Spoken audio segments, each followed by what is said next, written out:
Xin trân trọng kính mời quý vị.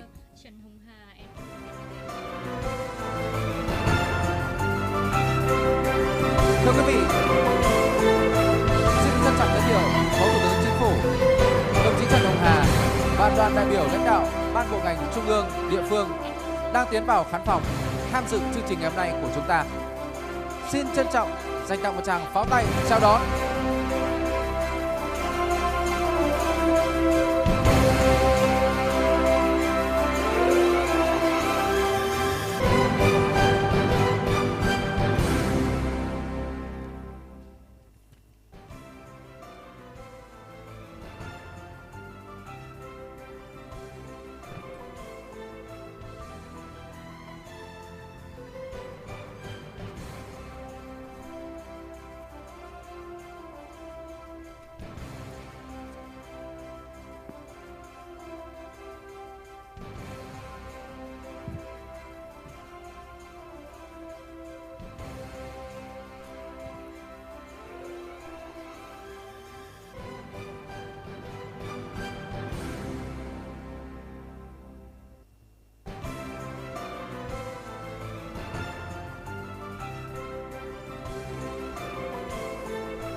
Thay mặt ban tổ chức, xin được trân trọng chào mừng các đồng chí lãnh đạo chính phủ, đại diện lãnh đạo các ban bộ ngành của trung ương, địa phương, đại diện cơ quan ngoại giao, các tổ chức trong nước quốc tế và các cơ quan thông tấn báo chí, các doanh nghiệp, hiệp hội doanh nghiệp, các vị khách quý và toàn thể quý vị đại biểu đã tới tham dự Diễn đàn Doanh nghiệp Phát triển Bền vững Việt Nam VCSD Corporate Sustainability Forum 2023, the VCSF. Ladies and gentlemen, VCSF is the annual event and forum for sustainable development of businesses co-hosted by VCCI and also VBCSD. This is the annual event since 2014. This is the 10th VCSF with the theme of Global Green Grace, from strategy to execution of sustainable businesses. And in the morning, we had successful session of thematic discussion, and we would like to welcome more than 300 delegations and participants, as well as a wide variety of communities of the World Business Forum on Sustainable Development, and also VBCSD members to our afternoon session today. And right now, we would like to invite you to watch a very first clip with meaningful messages with the theme of Mother Nature. Thank you.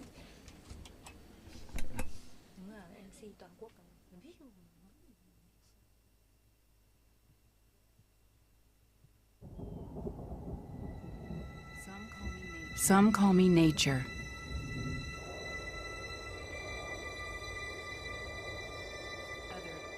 Others call me Mother Nature. I've been here for over 4.5 billion years, 22,500 times longer than you. I don't really need people, but people need me. Yes, your future depends on me. When I thrive, you thrive. When I falter, you falter. Or worse.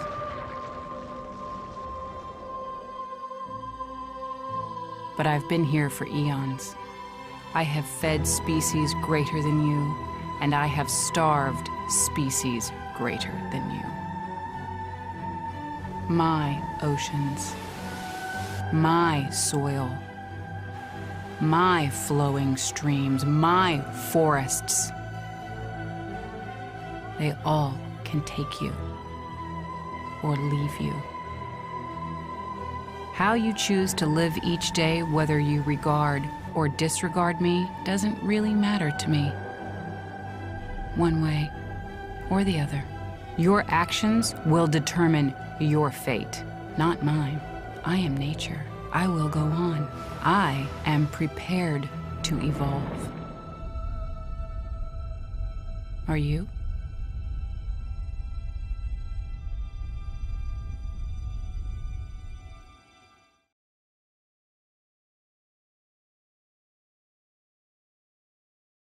Được theo dõi đã được sản xuất cách đây 8 năm, nhưng cho đến Ladies and gentlemen, So the video you've been watching is something that produced 8 years ago. That is to say, like we don't, the nature don't need us, but we need the nature. And without the nature, we cannot be able to sustain it. But without human being, nature should continue to evolve, and protection of the nature is protection of our future. So these are something critical, sustainable development and development for nature is our mission for everybody. So all the countries globally got their long-term and strong commitments for climate actions, carbon neutrality,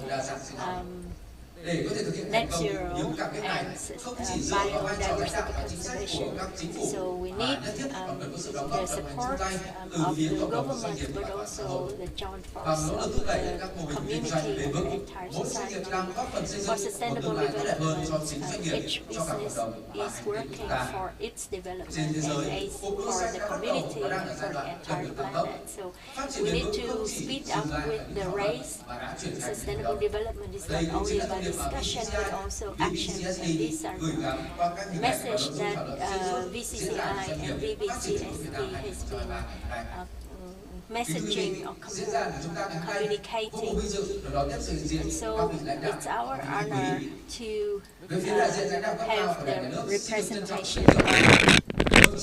So firstly, I'd like to introduce to you the Deputy Prime Minister Trần Hồng Hà, member of the Central Party Committee and chairman of the Vietnam Business Council for Sustainable Development, VCBSD, from the central agencies and local governments. My honor to introduce to you Mr. Nguyễn Long Hải, alternate member of the Central Party Committee and secretary of the Central Enterprise Party. My honor to introduce to you Mr. Nguyễn Đức Hiển, Vice Chairman of the Central Economic Commission, CEC. Warmly welcome Ms. Nguyễn Thị Bích Ngọc, Vice Minister of Planning and Investment. My honor to introduce Mr. Nguyễn Việt Hùng, Secretary General of the National Council on Sustainable Development and Enhancement of Competitiveness. From VCCI, the host agency, we would like to introduce to you Mr. Phạm Tấn Công, Secretary of the party and also Chairman of VCCI. Warmly welcome Mr. Nguyễn Quang Vinh, Vice President of VCCI and Chairman of VBCSD. From diplomatic delegations, my honor to introduce to you His Excellency Ms. Anne Marve, the Ambassador of Sweden to Vietnam, Mr. Nico Barito, representative of Seychelles Asian countries, Madame Zera Romo, representative of the World Bank in Vietnam, Mr. Binu Jacob, co-chairman of the VBCSD and CEO of Nestle Vietnam. And we would like to welcome representatives from the embassies of UK, France, Belgium, the Netherlands, and representatives of UNDP, UNICEF, UN Women, WWF, Eurocham, AmCham, Ostram, and also APEC BAC, ASEAN BAC. We are so honored to welcome representatives from central agencies, local governments, representatives from international organizations, press agencies, and once again, we wish to convey our deepest thanks and appreciation to all ladies and gentlemen, and we would like to wish our forum to be successful. Right now, my honor to introduce to the stage Mr. Phạm Tấn Công, General Secretary of VCCI's party and also the Chairman and President of VCCI, to deliver his speech. for our forum.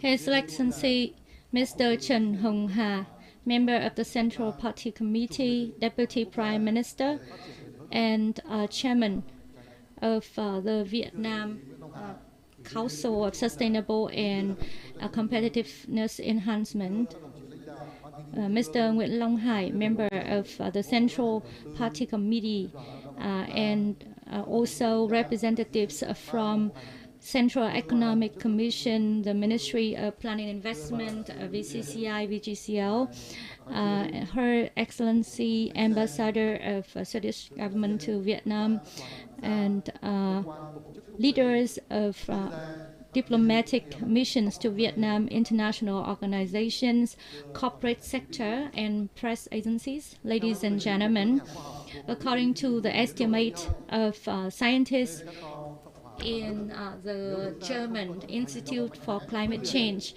without proper and strong actions to mitigate the emissions of CO2, from now on, we will need only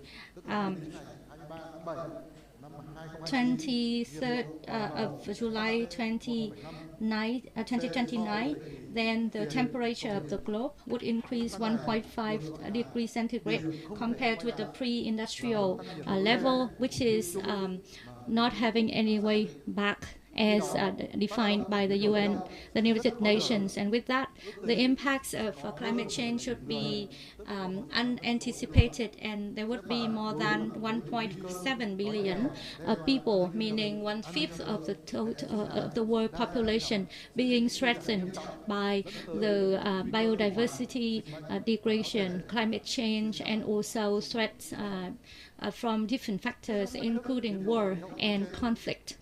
So among those kind of challenges, building a green and sustainable future has become an unavoidable trend, which is also vital to the human being's life.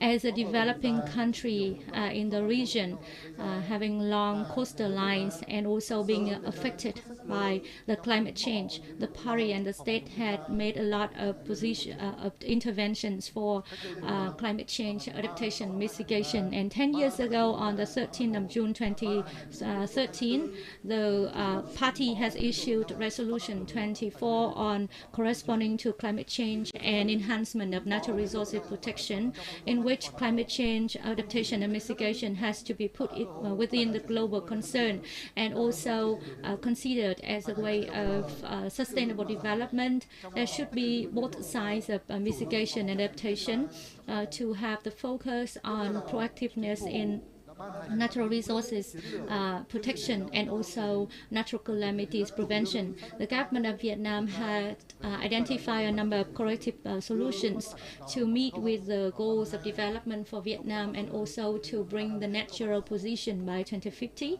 as committed by the government of Vietnam in COP26.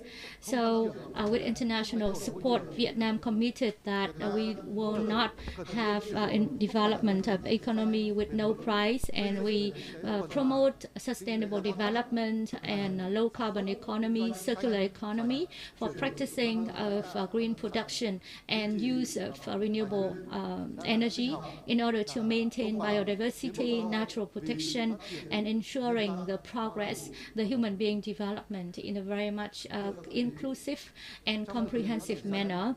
So in this regard, corporate sector always plays an important role. Development of the businesses can decide the level of emissions, and the corporate sector is the objective and also the subject for climate change adaptation and mitigation. More than ever, the corporate sector has to be more responsible and sustainable in their operation. Given that context, VCCI has selected the theme for the VCSF today as a global green race, from strategy to execution of sustainable business. In this regard, VCCI promotes for the so-called natural, positive manner and approach. And we have just watched an incredible video clip on the Mother Nature. So we are now on a global green race for GHG emission reduction, so that our Earth would be a green one, not a gray one. This is a green race, not for competition among the countries, the nations, but this is a race compared with the time in order to reverse or to mitigate the negative impacts of climate change onto the whole globe. We would like to report to His Excellency Deputy Prime Minister and ladies and gentlemen, as the representative body of corporate sectors in Vietnam, we have been always in champion and leading the whole process of responsible production and trading. And the forum this year is the 10th year of operation, co-hosted by VCCI, and have been gone through a lot of uncertainties of the world. The forum has been always a place for the government of Vietnam leaders to discuss further on the direction of development of the country, and it is also the golden opportunity for businesses to share their challenges, their recommendations on how to proceed with sustainable and green business operation to move forward to the future. In the morning session, we have heard speakers to present and discuss on how to promote the nature positive initiatives towards the low carbon economy and enhancing the competitiveness of the companies and businesses via the green supply chain. I think it is quite viable and also important for the corporate sector.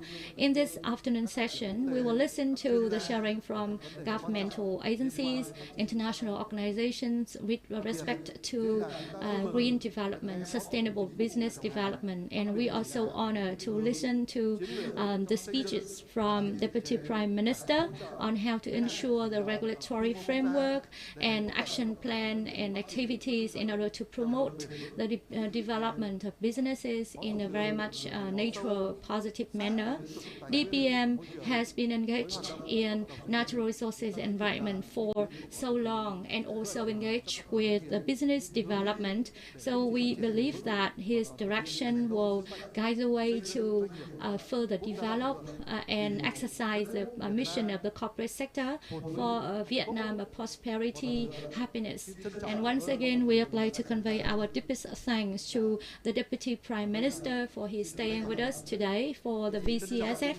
And on behalf of the organizer, I would like to honorably declare the opening of our VCSF 2023. I would like to wish our VCSF to be successful and wish you all good health and happiness. Thank you so much. Thank you so much. The opening remarks of Mr. Phạm Tấn Công, Chairman and President of VCCI. Ladies and gentlemen, 2023 marks the 10th year development of VCSF in accompanying the efforts of VCCI for sustainable development for the business sector, and it is a long and also inspiring journey. Now we'd like to invite you to watch the video clip on the journey of 10 years of VCSF from dialogue to action. Thank you. Đối thoại để gắn kết, đối thoại để thấu hiểu, đối thoại để chuyển đổi, vì một tương lai mà chúng ta mong muốn. Hành trình 10 năm VCSF, từ đối thoại đến hành động. Năm 2014, Hội đồng Doanh nghiệp vì sự phát triển bền vững Việt Nam VBCSD đã khởi xướng sáng kiến đối thoại về phát triển bền vững doanh nghiệp đầu tiên tại Việt Nam với tên gọi Diễn đàn Doanh nghiệp Phát triển Bền vững Việt Nam VCSF, ra đời ngay trước thềm Liên Hợp Quốc thông qua chương trình nghị sự 2030 với 17 mục tiêu phát triển bền vững vào năm 2015. VCSF đã cho thấy bước đi tiên phong đột phá của VBCSD hướng tới xây dựng một cộng đồng doanh nghiệp Việt Nam vững mạnh.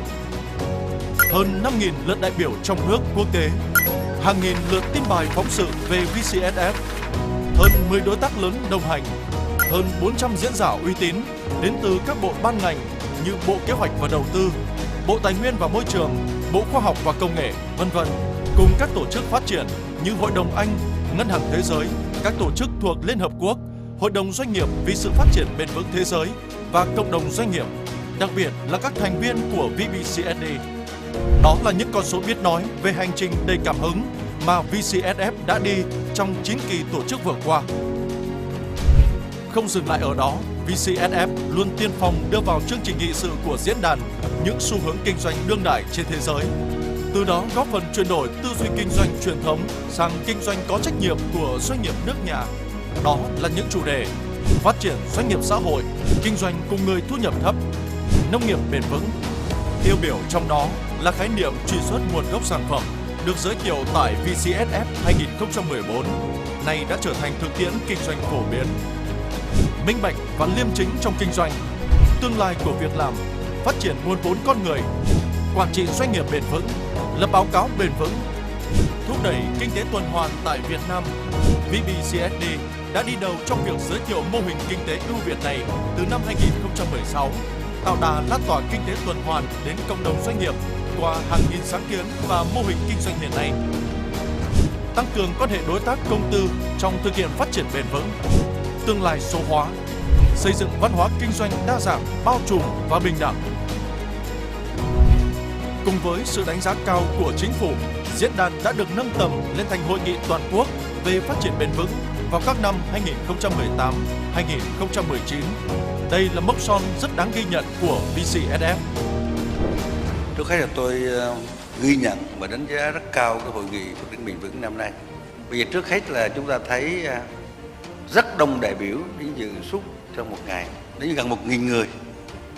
Trong đó đặc biệt có đến gần 700 doanh nghiệp. Cho nên sau cái hội nghị này đó, sẽ có một cái nghị quyết của chính phủ về phát triển bền vững năm 2019 với nội dung mới hơn, xác thực hơn trong cái thời đại khoa học công nghệ, kinh tế số hiện nay.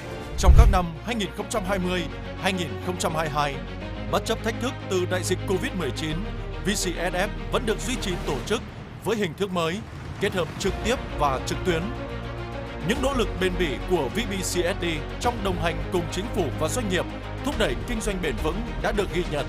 Tại VCSF 2020, VBCSD đã đón nhận bằng khen của Thủ tướng Chính phủ cho những nỗ lực này. VCSF không dừng lại ở đối thoại mà còn biến diễn đàn thành hành động. Hơn 200 sáng kiến kinh doanh bền vững của doanh nghiệp được chia sẻ. Nhiều chính sách quan trọng tạo thuận lợi cho phát triển bền vững doanh nghiệp đã được ra đời, như chỉ thị 13 CT-TTG của Thủ tướng Chính phủ về phát triển bền vững lần đầu tiên của Việt Nam, quyết định 1362 QĐ-TTG của Thủ tướng Chính phủ về phê duyệt kế hoạch phát triển bền vững doanh nghiệp khu vực tư nhân đến năm 2025, tầm nhìn 2030, hay nghị quyết 136 NQCP về phát triển bền vững là kết quả đầu ra của Hội nghị toàn quốc năm 2019. Năm 2023 đánh dấu VCSF tròn 10 tuổi, bắt đầu tăng tốc với hành trình mới trên cuộc đua xanh hướng tới mục tiêu Net Zero vào năm 2050. Trên hành trình đó, VCSF sẽ tiếp tục là nơi lan tỏa, chắp cánh cho những tiếng nói và sáng kiến kinh doanh bền vững, là cầu nối giữa chính phủ và doanh nghiệp, đưa đối thoại thành hành động, qua đó chung tay xây dựng một thế giới tốt đẹp hơn thông qua kinh doanh tốt hơn.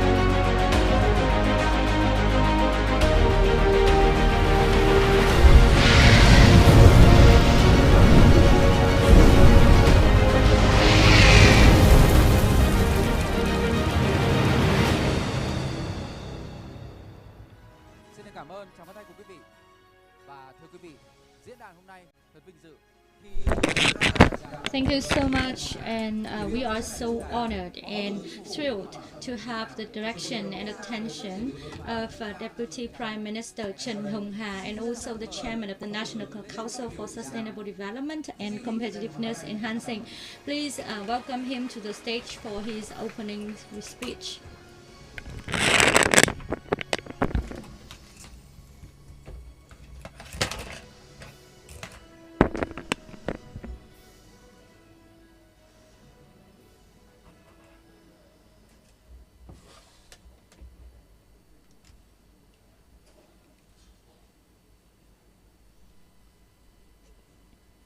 Thưa đồng chí Phạm Tấn Công, Mr. Pham Thanh Khong, President and Chairman of the VCCI, leaders of government offices of the Socialist Republic of Vietnam, representatives from diplomatic missions, international organizations, the businesses, ladies and gentlemen. I'm very happy to attend the VBCSD VCFS 2023, an annual forum of the VBCSD on the very timely thematic issues, global green race from strategy to execution of sustainable business. And I must say that the term we are using is very special because we could see that green transition process is a race, which is something very active from the perspective of the business. On behalf of the government and of the Prime Minister, I would like to send to all the participants here my best wishes and the highest level of commitment of the government in continuing our creation of a favorable legal framework for the implementation of the successful of sustainable development. Particularly, I feel very touchful with the journey of VCSF in 10 years. And I must say that there have been several remarkable milestones from awareness, the changes of awareness, and also thematic issues of discussion on a very on action-based manner. And from the information that I was shared by other colleagues, that from the morning until now, there have been like the discussions with focusing on lots of issues of the high time of responsibilities of the businesses. And this has a significant contribution to the government of Vietnam in getting information coming from the businesses so that we could be able to deliver or issue suitable policies. And I think 2023, this year, with our organization of the forum with more than 300 participants and in a hybrid mode, in terms of the scale, it's not as big as the previous forums that we experienced, but basically the thematic issues that we've been touching are critical, and particularly I'm very happy and thank you to our international friends because they have been bringing great inspiration, going along with us, with our Vietnamese business in this green transformation journey. And with that, we've got our strong confidence and belief in the successful green transformation of the government, of the party, and the trend of development of the businesses. The opening remarks by the President Chairman of VCCI has brought information, important information, and I think that for 2023 is a critical year. That is to say, the world is facing historical challenges, and the world is has also changing from thinking to action, critical action, meaning the restructuring of the economic model, and also the significant choice with critical action for a suitable development model for their countries. And those models by the economists that has now reached to every single home and to our peace. And if we continue like this, when I talk about we, it means the whole world.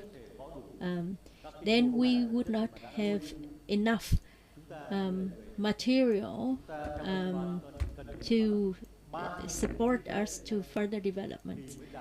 So we need to increase things in three folds to ensure our prosperity and development. So I'm looking forward to the efforts of the business community and the government in focusing to critical actions, including policy to support fast and sustainable development of the country. And as I've specified, that humankind are facing double challenges with climate change, with degradation of natural resources. And this is the critical and historical moment that is about the choice of development model. And if we continue to rely on natural resources, or we would rely on knowledge of the human being, relying on like a new development model with digitalization. And as in the opening remarks of Mr. Kong, when the carbon emissions getting higher, there is no chance for us to address the consequences that we have making them happen. And so we need to ensure a decent environment for our living. So the UN's report recently has mentioned 40% of the land globally, and also degradation of GDP, energy security, environment security are big issues of global economic development. And there are issues happening globally, and there were like those areas of wonderful destination for tourism, but natural disaster can destroy them and destroy our 1,000-year based efforts. So that is why I say this is the historical moment for economic model shifting to green economy, circular economy. What I am speaking here today is about the knowledge about the expertise of green economy, circular economy, low carbon economy. They are very different in compared with what we talked about them previously. Previously, we figured them out as like a direction, like a new thinking that we need to look at.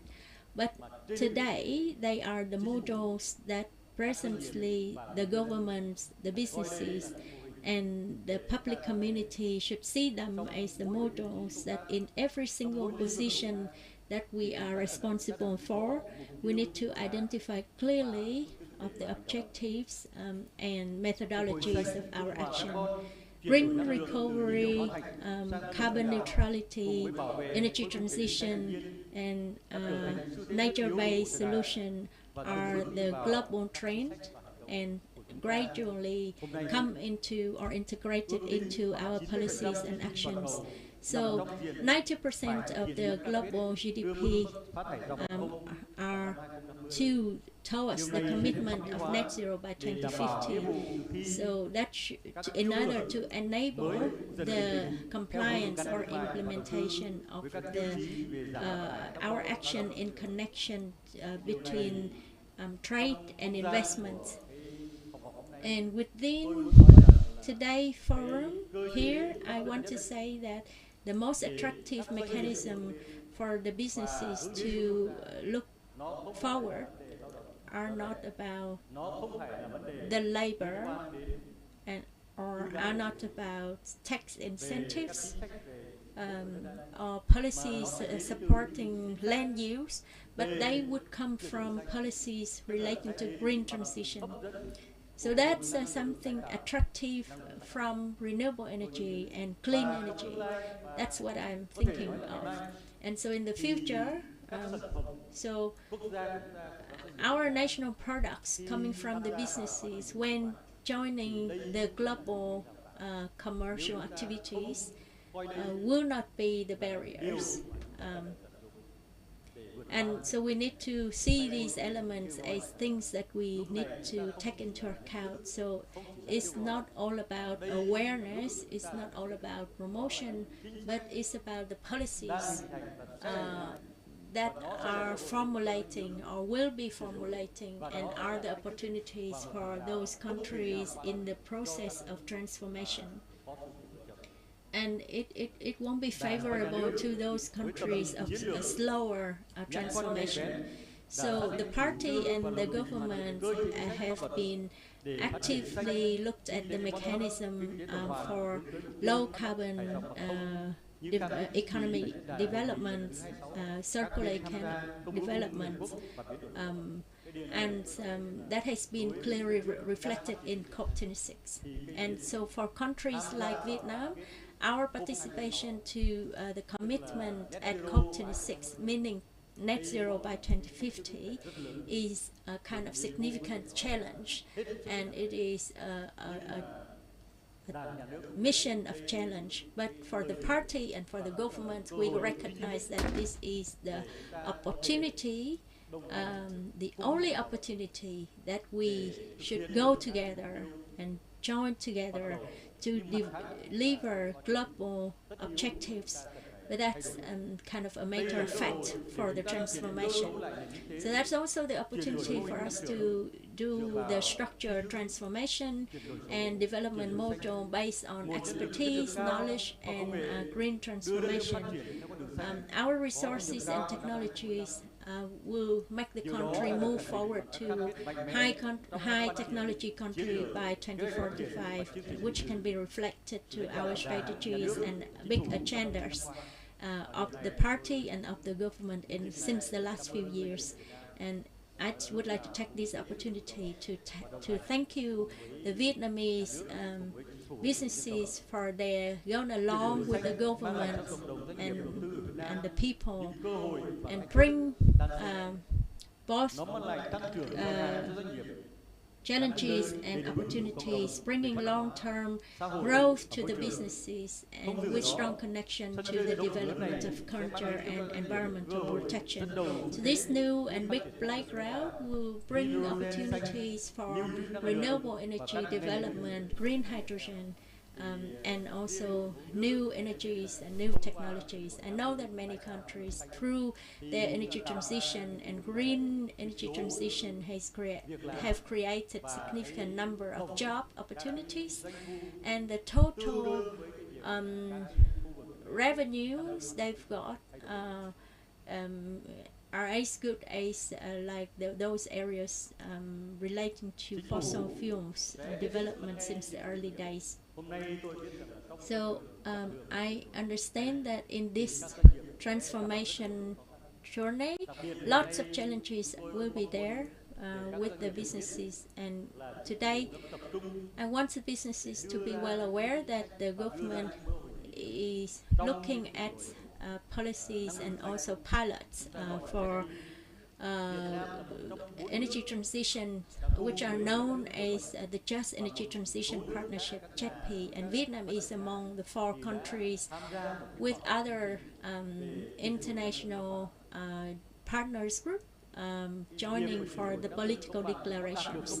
So the Just Energy Transition Partnership, whether or not could be able to deliver successfully in Vietnam or not, it requires a significant contribution and participation of the businesses in those areas relating to manufacturing, meaning that you would create an ecosystem for renewable energy, and so for the supporting or auxiliary supporting elements, and the businesses should take the lead moving forward, and we, the government, would go along with the businesses to make pilot projects. And I'm calling the international development partners, countries, to join Vietnam together with our businesses to deploy important projects in this green transformation. And as I have mentioned from the beginning, in the process of the transformation, we will have to have breakthrough for overcoming the barriers, particularly when 97% of the businesses in Vietnam are small and medium enterprises. So we need to take advantage of the strength of this type of business, but also we need synergies. And I want to talk about the joint forces of different ecosystems, both domestically and internationally. Ladies and gentlemen, green transformation is kind of a revolution. It required thinking, it required turning points of actions, and creative governments need to be equipped with several tools and support, particularly on how to support the businesses. And I must say that in the last few years we have recognized the attention, the interest from the business, but we have not been very well known for creating significant policies to the businesses, mainly on science innovation. And so therefore we need to create a financial mechanism, a credit mechanism with startup modules, and also practical support. And for the government, we have been trying, but I must say that the voice of the business, their expectation, their demands, and their needs have not been met. And with the representatives from different organizations and entities of the party, the ministries, the National Assembly, and different communities, I hope that we will have more ambitious actions, and also through this kind of forum and dialogue. So I would like to recommend, under my capacity of the government, in the upcoming period, we need to deliver the following elements with additional support from the business. Firstly, the issuance of policy in promoting green economy and circular economy, particularly on the implementing of the environment law, renewable energy law, and maybe more rigorously the circular economy, and all the modules and mechanisms would enable green transition. In addition, we've got existing strategies, but how to have sufficient resources to deliver or materialize these strategies. Yeah, we've got many strategies and plans and plannings, but they should be looked at in a holistic approach. This is something very important. And in the upcoming period, we need to focus on research, study, and learning from experience of other countries based on the commitment or the conventions engaged by Vietnam. And we also need to look at the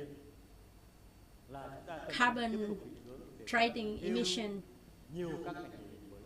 and with the inclusion of several industries, including them to this global green race. We need to issue incentives for new products development, new ecosystems for new research work, IT, AI, big data, biodata, new material, carbon capture and storage, as well as battery storage, and smart infrastructure, new economic model, and technology transfer. So I think that there are many, but they are not sufficient. And there are still many industries could be further developed. Development of policies on green consumption, fossil fuels phasing out, and development of green transport, as well as standard of green products, etc. And in short, we need to accelerate with the green transformation or green transition. And there are so many different things that we can deliver. We need to look at planning in strong connection to green and clean energy and infrastructure.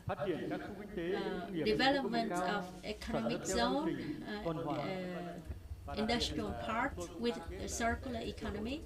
And we commit that we would have like amendment to related laws on land, on environment, on investments, on the corporate law, and so at the present the government is reviewing the resolutions and policies from the central. And today I would like to touch upon something not really new, so that is human resources development and also education and training. So they should be continuously developed. We've got like new thinking, but education should make it like people in the center and people as a motivation for innovation and to enable the motivation of development. So we need also to accelerate infrastructure investment as well as engagement of the private sector with multi-purpose approach to be looked at from information infrastructure to environment, and again a multi-purpose approach towards a very wide vision for green race. Our leaders should look at sustainable development is not like a burden on the cost or expenses, but together with international organizations, we need to think of multilateral financing mechanism. And so banks or multilateral financial institutions should also go through some innovations. And for the businesses, particularly those are working on financial related issues, they also need to go through innovation in their development modules. And we should see this as opportunities rather than challenges, and looking towards the order of the market, and the order of the market here should be put in the bracket, and we say a market for the development of mankind, and to ensure that our direction towards sustainability. So there are also like different side of the coin regarding sustainable development, but for the businesses, I hope that through this forum they should come up with lots of exchanges and sharing, and the businesses should develop their strategies to make themselves moving forward, being on the forefront of the development. It's more about the mechanism of your working things out. I know that there are issues that we can put into pilots. There are things that can be advanced by the government, but on the other way around, there should be issues advancing by the businesses, particularly in green transition. And for the enhancement of the competitiveness, there are two important elements that are like research and development and modernization of your governance, and with the full application of the 4.0 resolution. And so I think that these are what the businesses should take efforts and make the full use of the opportunities. And finally, I would like to stress the job creation, the increase of the welfare and benefits of the laborers and workers at the businesses is also something to take into account of sustainable development. I would encourage everybody to be an active listener, and after this forum, please come up with your recommendations and initiatives to the government in our creating or advancing or developing of policies in the upcoming period towards green transition. And for example, in agriculture, transport, construction, civil engineering, or in different facets. There are something that have been there with the businesses initiatives, but there are things also we need proposals from the businesses to the government. I would recommend the ministries and the provinces to join us, the government, with our active listening to the recommendations and proposals by the businesses. And again, I have my strong appreciation to VCCI, VBCSD. I know that you have created like an index we'll call like Sustainable Development Index. It is very inclusive, and I think that if possible, when we talk about green race as a focus of our strength, we need to make it in a way that we could create an index that reflects green transition, green business, green industries, so that it would be more in line with today's discussion, and any other index of criteria for sustainable development. Let's find out something more specific, because it's a long way for sustainable development. What we are talking now is about green transition, circular economy as part of that long journey. So I look forward to see in critical index which are suitable for every single stage of the big journey. And I hope that we can learn from our international friends in their formulating or developing of this kind of index. For example, when we Vietnam worked with the UNDP for the global index for the monitoring of the performance of the governments, and let's create an index similarly for the assessment of the performance of the businesses. And once again, I wish you all and the business in general always make yourself pioneering for the integration. I don't want to talk about the race, but I want to talk about the journey, the global green journey, and you continue to be the heart of the materialization of sustainable development for a future that we are expecting for. And I hope that the forum this year is successful, and the findings from the forum will be shared with the Prime Minister with very specific recommendations. I wish you all good health. Thank you very much. Thank you so much, Deputy Prime Minister, and please stay on stage. We'd like to invite Mr. Phạm Tấn Công, Chairman and President of VCCI, to go to the stage in order to deliver bunches of flowers to recognize the efforts of VBCSD and also to mark the 10-year journey of VCSF for promoting the dialogue on sustainable business. And we would like to invite Mr. Nguyễn Quang Vinh, Vice President of VCCI and Chairman of VBCSD, together with Mr. Binu Jacob, CEO of Nestle Vietnam and co-chairman of VBCSD, to go to the stage and also receive the flowers from Deputy Prime Minister and Chairman and President of VCCI. Please give them all a big round of applause for the celebration of the 10 years of VCSF. Thank you so much.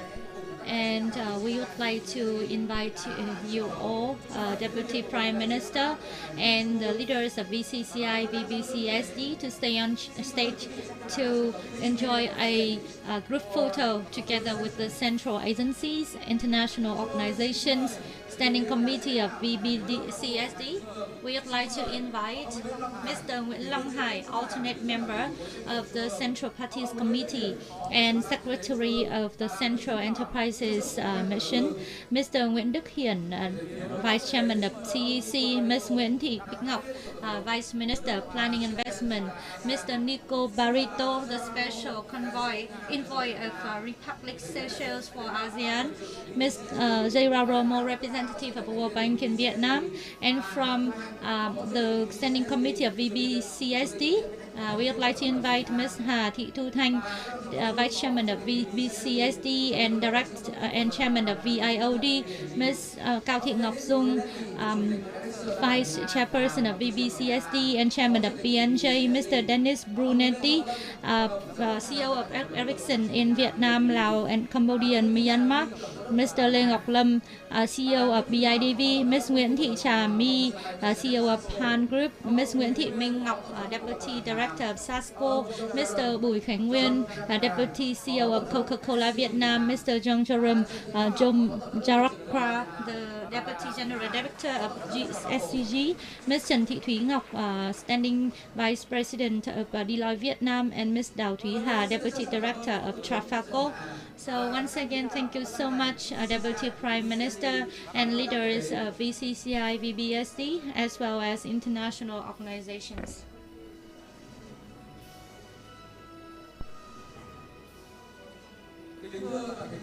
Ladies and gentlemen, due to a tight schedule, our Deputy Prime Minister will have to leave our VCSF today. Once again, the organizer would like to deliver our special thanks to DPM for his spending time staying here with us, and also encouragement as well as the strong insight and direction for the business communities of Vietnam to further moving forward to sustainable development. Ladies and gentlemen, more than ever, the green race has become more emergent, and sustainable business making has become an inevitable trend of the world as well as in Vietnam. In this context, the Vietnamese enterprises have to reconsider and redefine the success of them, and also identify the trends of prioritization in making. And right now, we would like to invite you to the first panel for today on the part of the redefining the success of enterprises in sustainable business environment. We would like to invite Mr. Nguyễn Quang Vinh, the Vice President of VCCI and Chairman of VBCSD, to have the first discuss report.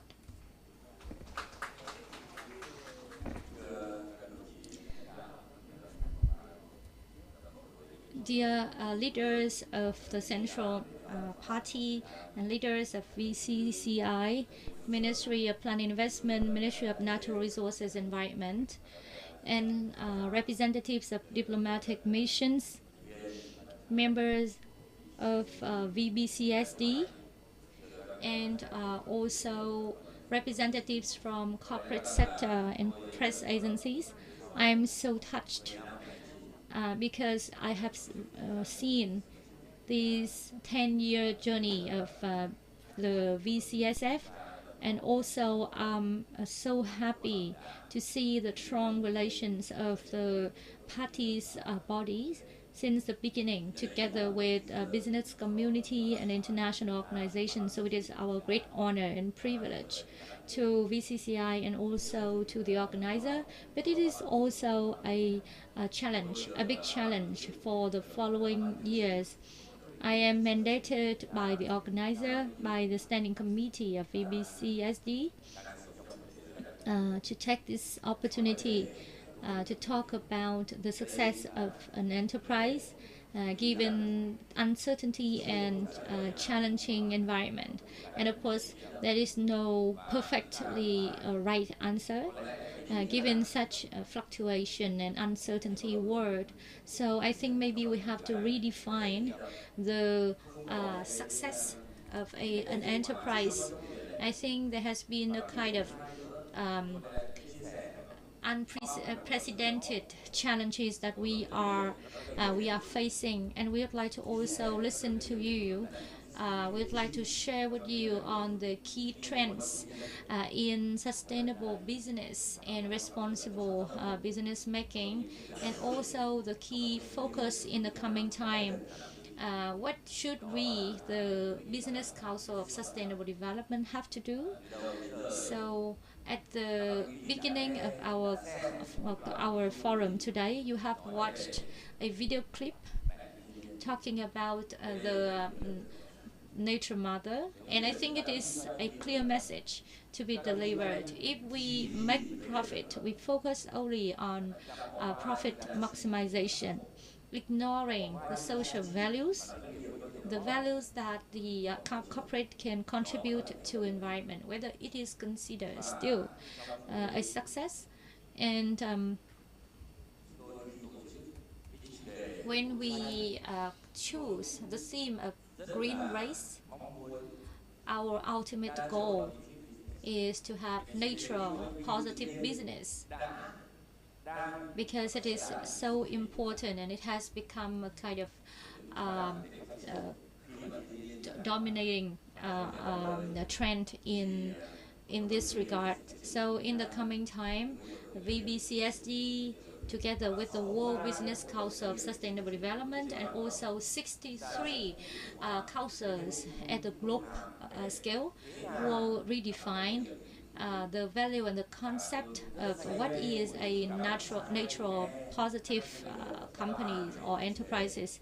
And we understand that in the morning we watched a lot of clips and ideas on how to mitigate climate change, how to ensure the emission reductions, how to make a justification so that not only the big corporates but also the small ones, and even the micro one can be a part of the global value chain, or the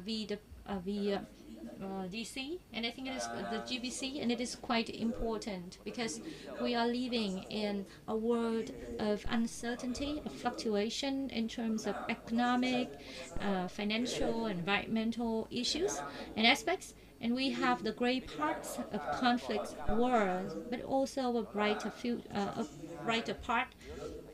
192 countries of the United Nations are committed to deliver the 17 SDGs, and there are only 7 years left.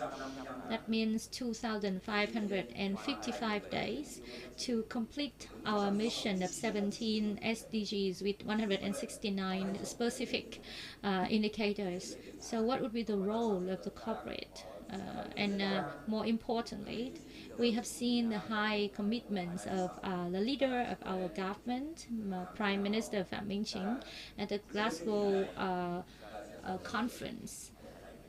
so that we can achieve net zero by the middle of this century, together with Paris Paris Agreement. So in this context, we have to think about the new leadership. If we talk about a KPI or kind of metrics to measure automatically or kind of numerically, I think it is not relevant, and I do agree that we need to be human-centered. We have to pay attention not only to the large corporate but also micro ones, and with our work we can inspire the other businesses. I think this is a new concept of leadership and also management and governance in a new context. In my opinion, of course, business as usual is business for profit making. However, it may not be. It has not has no longer been the optimal choice, and of course, our success should not be measured by financial targets, but there are new values, new beliefs that our firms can create to our partners, and the high creditability is a high level of existence and survival. Every year, we see that international organizations measure the confidence and trust of the companies by the community, and Heineken is one example. I just want to share with you that 7 out of the 10 factors that contribute to the confidence is about sustainable development. In addition, we have Unilever and Nestle Vietnam, and P&J and Sasco, Vinamilk, etc. And these are the leading companies in delivering initiatives on sustainable development. And as a reward, when we implement the initiatives of climate change or reduction of emissions, and we treat well to the nature mother, then we gain the confidence of the market, of the public. I think it is a priceless, the invaluable award. And I would like to also mention the second trend in the whole world. We talked about circular economy, and we are clear about this. 6 years ago, in Melia Hotel, within the same framework of the VCSF, VBCSD, together with the Minister of Natural Resources and Environment, has named circular economy in Vietnam. And at the time, we were so worried on how to deploy sustainable development, especially on the legal aspects, because in the circular economy, there's no definition on waste. We just have only one term of natural resources or secondary raw material. So how can we do? Because the circular economy is not an expectation but a reality, and can create $3 million with $3 billion with a lot of models for sustainable development as well as jobs. So it is a kind of irresistible trend. And of course, firms and businesses have to see such kind of trend as a kind of opportunity, and many of them are not members of VCSD. Even the SMEs within other business communities and associations are doing circular economy. And of course, human capital is the driving force for the companies, and the trend here is also nature positive business making and inclusive development, gender equality, and also corresponding to climate change. These are unavoidable trends. Another new point, according to the report of Ernst & Young, 96% of direct and indirect investors before investing any kind of projects, pay attention to ESG on social environment, governance, and social issues, which are deemed to be important to them, and also on reporting and information disclosure. So transparency reflects and also are demonstrated by the disclosure of financial statements, and also on sustainability issues of the companies. And of course, if you want to improve your competitiveness, you should improve the disclosure.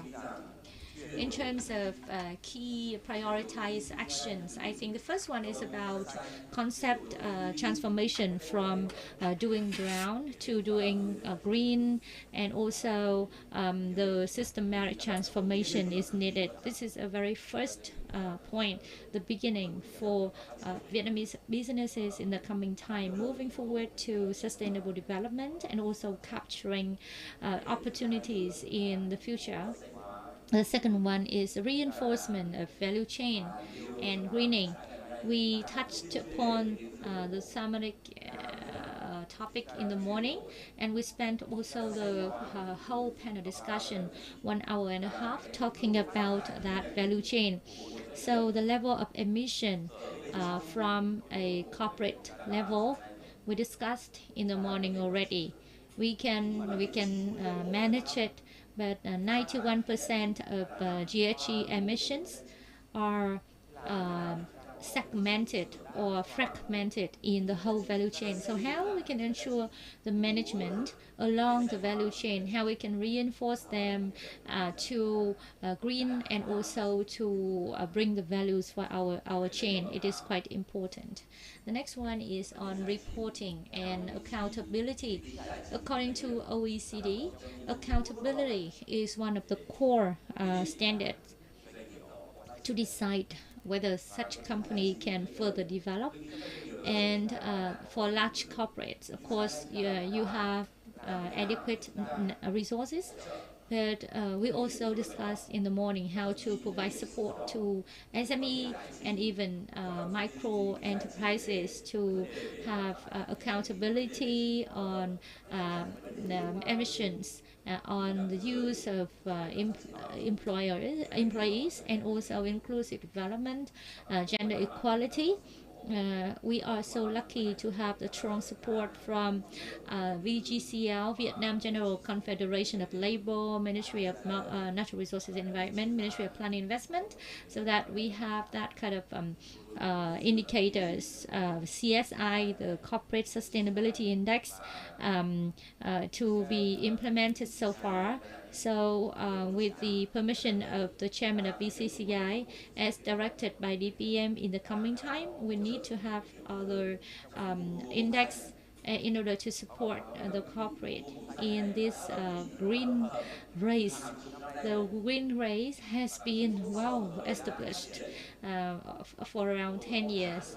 And in China, you can see that there has been a kind of painful trade-off of valuable values of social and cultural aspect to economic development, and now they came back to the green race, and that's why we need to reinforce those kind of values for further development.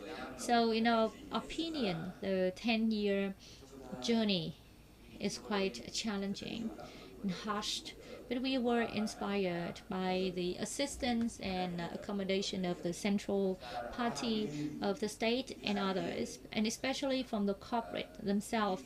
There have been thousands of initiatives on circular economy that bring added value to our nation. And finally, I would like to wish our sustainable development businesses to join hands in changing our mindset, transforming our mindset, involving in green transition to make sure that we can have better world with our better business. Thank you so much, Mr. Nguyễn Quang Vinh, Vice President of VCCI and President and Chairman of the VBCSD. Ladies and gentlemen, given the current globalization context, sustainable development has become an important objective of all countries, and how to maintain the balance between economic development and environmental protection. That should not be only the task of the government, but also the business community, especially for private sector, that plays important role in development of the country's economy.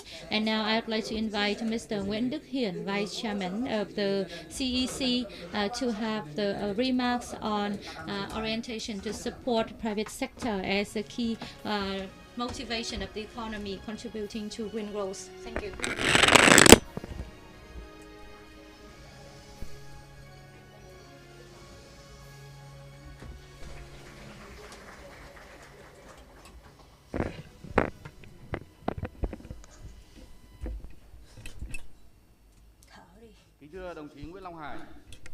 Mr. Nguyen Long Hai, alternate member of the Politburo, member of the Enterprising Management Council, Mr. An Mauer, representative of the Embassy of Sweden in Vietnam, ladies and gentlemen, leaders of department, ministries, sectors and localities.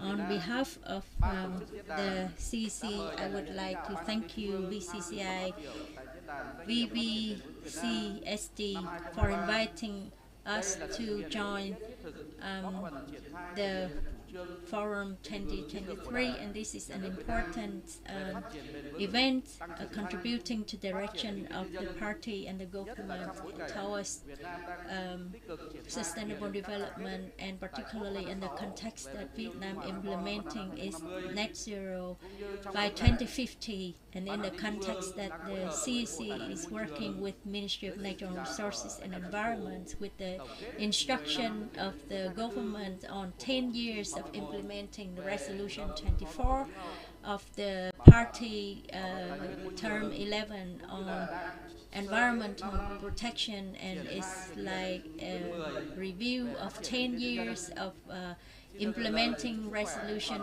number 10 on the economic development with the private sector.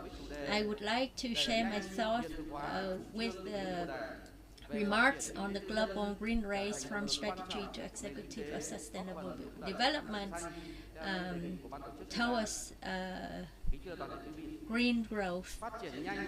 So I must say fast and sustainable development, promoting green growth is a consistent direction of development of Vietnam in the last few years, and for 2021, 2030, and the party in Vietnam has identified like green development with low carbon emissions development, circular economy development in a sustainable and consistent way with the input and output elements of the production line.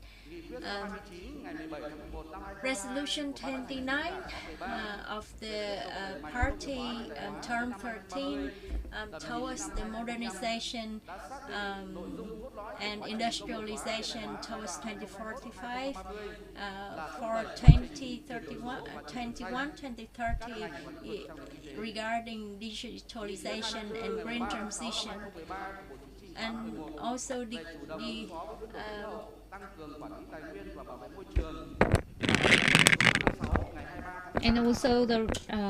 conclusion by the Politburo has also identified the role of economic restructuring together with green growth and sustainable development. So based on those kind of orientation in all the sectors and field of the economy, Vietnam has identified the orientation and the shift to green growth and also circular economy, digital economy. One example is that in the area of energy, the Politburo has issued a resolution number 55 in 2020 to including the strategy of power development and also vision by 2030, with clear and also objectives for prioritization of renewables and new energy sources, clean energy, encouragement of the private sector engagement in the energy sector, including the transmission level in areas of urban development.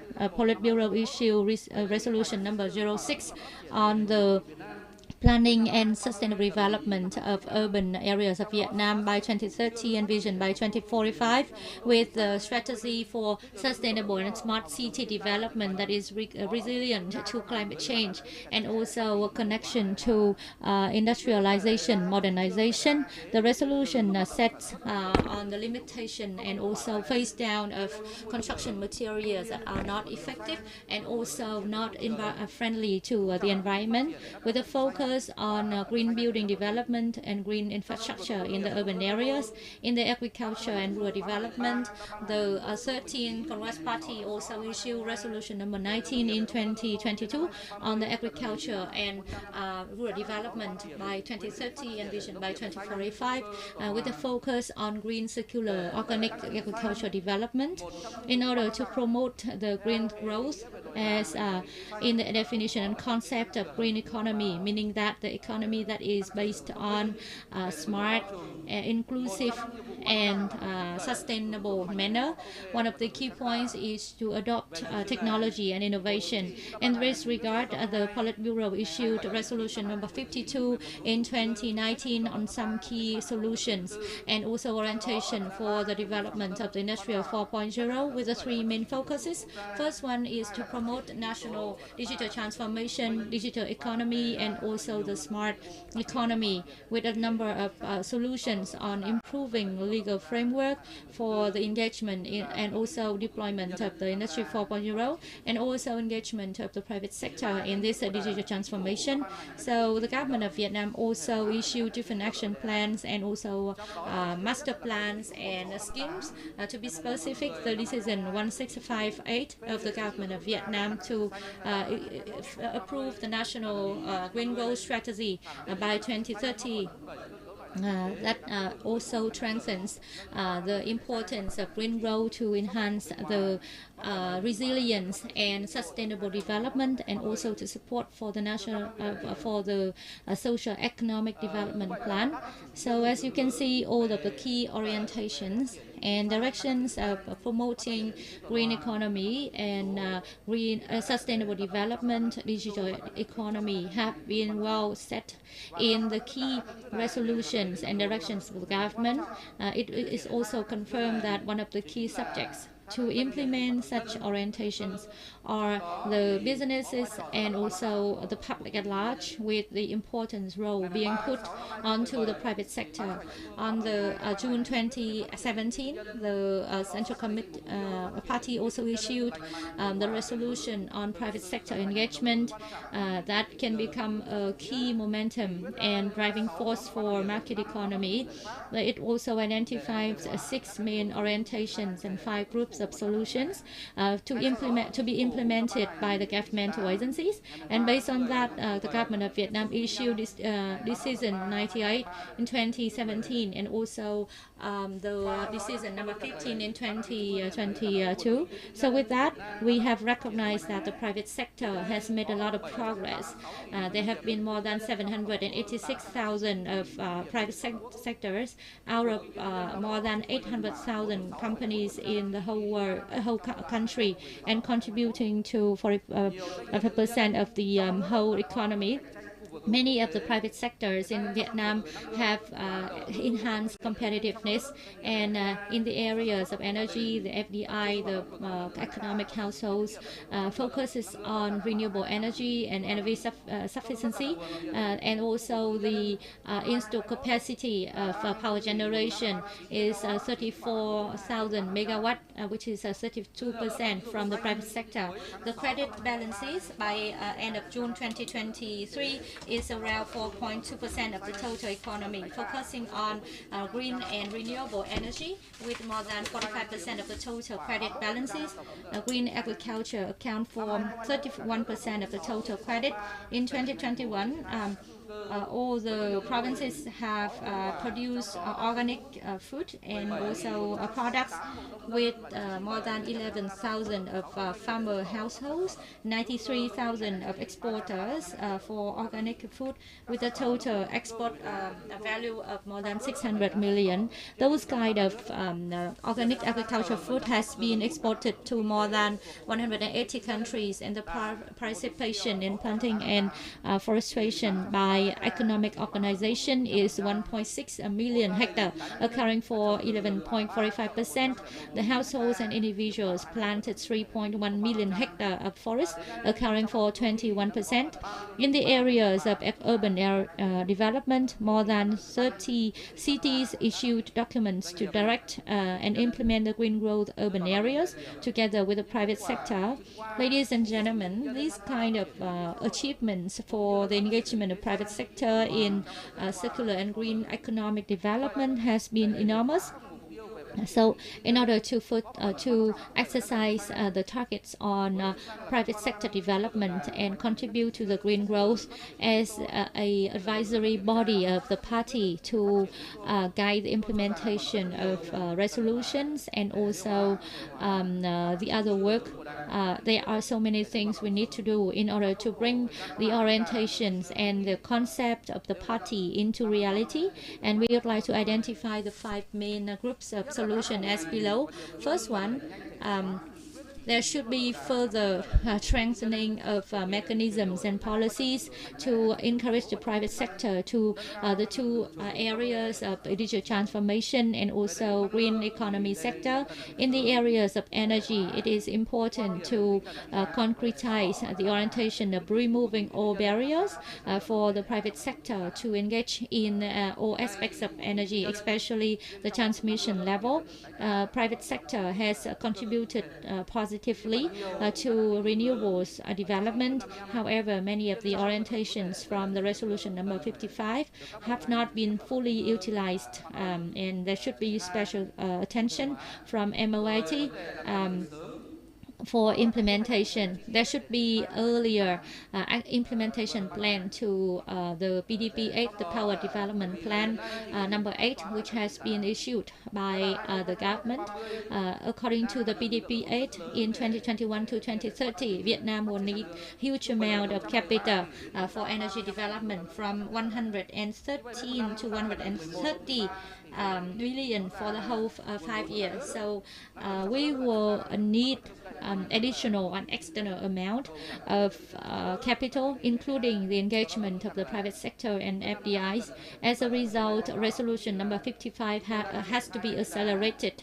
We are now underway of reviewing the 4-year implementation of resolution number 55, and in September this year, we are expected to receive all the reports from the local governments and report from the government side on the current situation and the requirement for energy transition of Vietnam as identified in the resolution 55, especially on the promotion of private sector engagement in energy development. Secondly, it's about resolution number 06 on urban area development. So we can see that 3 areas here for emission reductions are energy or urban development, meaning transport, and also industrial.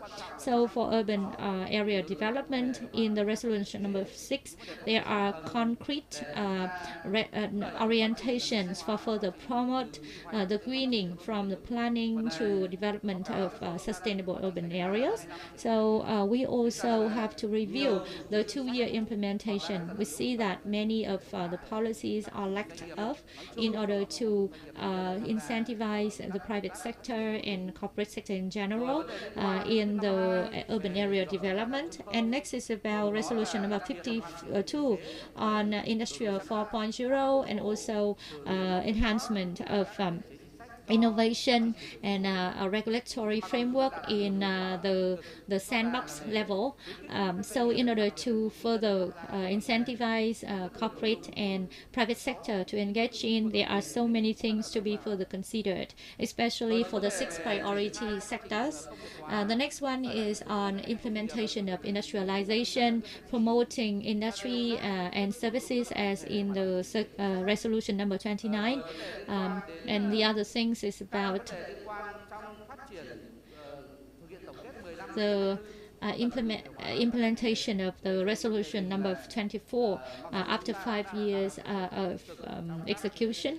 So although we have made a lot of concrete progress and achievements, but we still see many of the policies and orientations have to be further detailed and granularized for easier implementation from all the provinces, especially from the local government level. There should be the integration of green growth strategy into their development. And at this moment, all the provinces are underway of developing their master plans.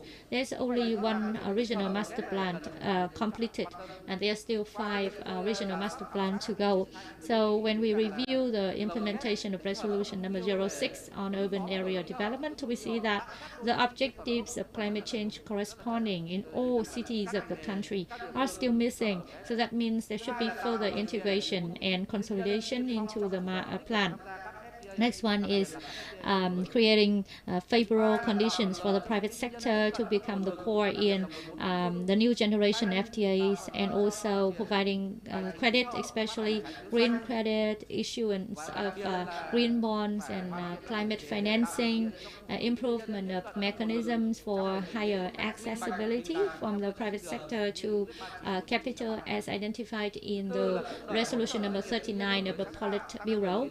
And the next one is to promote innovation and adoption of science and technology in combination with green economy in the whole process of production, collection, and also recycling, regeneration, enhancing resilience of the private sector, and also enhancing the role of VGCL and also the VCSF in implementing all of those orientations. So we expect that after we review the implementation of all resolutions from the party, we can cooperate with VCCI to listen to the voices of the business communities and incorporate them into our policies and orientations. We highly value the importance of the VCSF, and we do hope that after this forum, the organizer will also send us all the documents and materials so that we can consider them into our review of 10 years of implementation of the resolutions, especially on resolution number 52 on energy, resolution number 52 on 4.0 industry, resolution number 06 on urban area development, etc. Once again, on behalf of CAC, we wish you all good health and success, and with the success for the VCSF.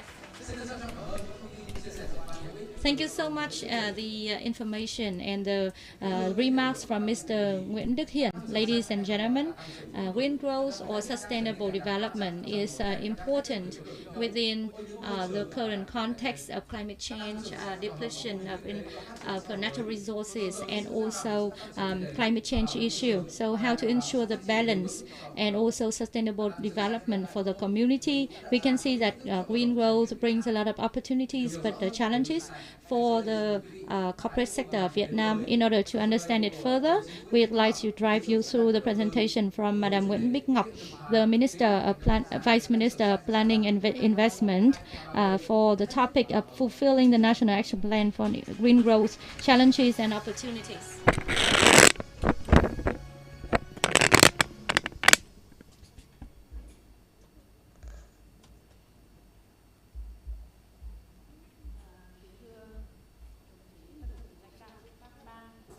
Leaders of ministries, of central government offices, ministries, ladies and gentlemen, on behalf of Ministry of Planning and Investment, I would like to express my sincere thanks to VCCI for inviting MPI to attend this forum, which is very attractive and the green growth theme on green growth and sustainable development are always like hot issues in different agendas. And today forum is very sensible, and we all are aware that green growth is particularly important in the delivering global commitments on climate action. And immediately after COP26, the Prime Minister has approved the National Green Growth Strategy for 2021-2030 and with vision to 2045. And to materialize this strategy, the Prime Minister also issued the action plan for a national green growth strategy for 2021-2030. And the implementation of this national green growth strategy aiming to four important groups of objectives. Firstly, to reduce the intensity of greenhouse gas emissions on GDP. Secondly, greening the economic sector. Next one is greening lifestyle and sustainable consumption, and then greening the transition for like with the just elements and including the resilience improvements. And this is towards sustainable and green development.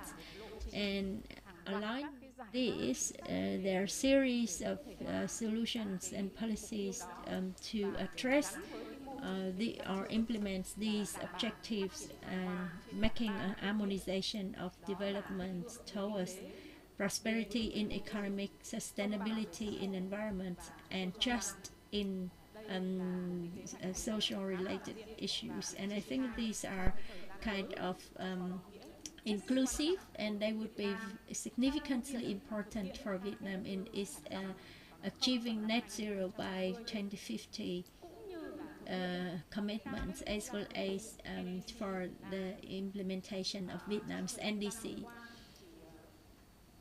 So as the lead ministry on green growth in Vietnam, so we have been working with several key ministries to develop and implement national action plan on green growth across the ministries and industries. So presently, they, particularly the provinces, have been strongly deployed the following three elements, including promoting green transition with sustainability, and increase these elements in the industrial parts, as well as the shifting of what we call fossil fuels based bus to electric vehicle. And secondly, using external resources and increase or accelerate international cooperation. And the provinces have been dealing with the changes of awareness and thinking process for their investment attraction. And I know that many provinces say no to those projects with potential elements to pollution, environmental pollution, or less focused to the materialization of the national green growth strategy. And so for the some big players starting with their projects in Vietnam with carbon neutrality from their production lines, and for example the legal company from Denmark. So I think that it has been very obvious and significant with the initiatives. And so presently the ministries and the provinces work in alignment with international initiatives on green growth and sustainable development. And so far, in addition to the planning at the provinces, people also look at the integration of green growth to different plans and plannings. So we think that green growth is kind of indispensable trend that developing countries should look at. And Vietnam is a low middle income country, and the implementation of green growth strategy, there are opportunities and also challenges. And in the opening remarks by Deputy Prime Minister Chan Hong Ha as the lead of the National Council for Development, Sustainable Development and Competitiveness Enhancement. So MPI is the consulting agency for the government on green growth. We would like to make it very specific with 3 core issues which I'm about to share with you. But I must say that the green growth strategy and the facts that we need to achieve net zero by 2050 are can be equipped with several solutions, and there are several forums and discussions on this. But today's discussion, I would like to focus on the following 3 groups of policies. The first one is about the development of the policies or tools for financial mobilization to enable business development in a sustainable way. That should be linked with the role of the private sector in implementing green growth objectives. And so there are consistent instruction by the governments, like the private sector will take the lead, and the public sector is the lead in joining hands with the private sector. And so taking into account the public resources and make it balanced with public investments with priorities to core green growth projects. And secondly, the ministries are focusing to the development of policies and mechanisms for financial mobilization, both domestically and internationally, through green bonds, green insurance, green credit. And so presently, we are consulting to the Prime Minister to accelerate the operation of the carbon market in Vietnam. And next, definitely we will need to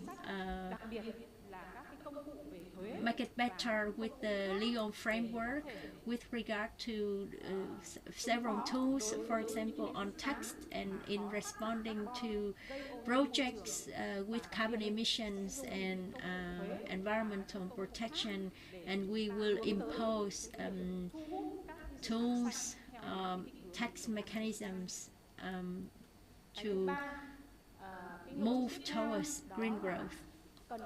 And next, we think that we need to have mechanisms and policies which are under research and will present to the government. Is about finding ways to increase the access to green finance to the businesses. This is something very important, particularly like access to green finance to encourage or promote green projects towards green growth, and also look at solutions for resources, additional resources for green credit.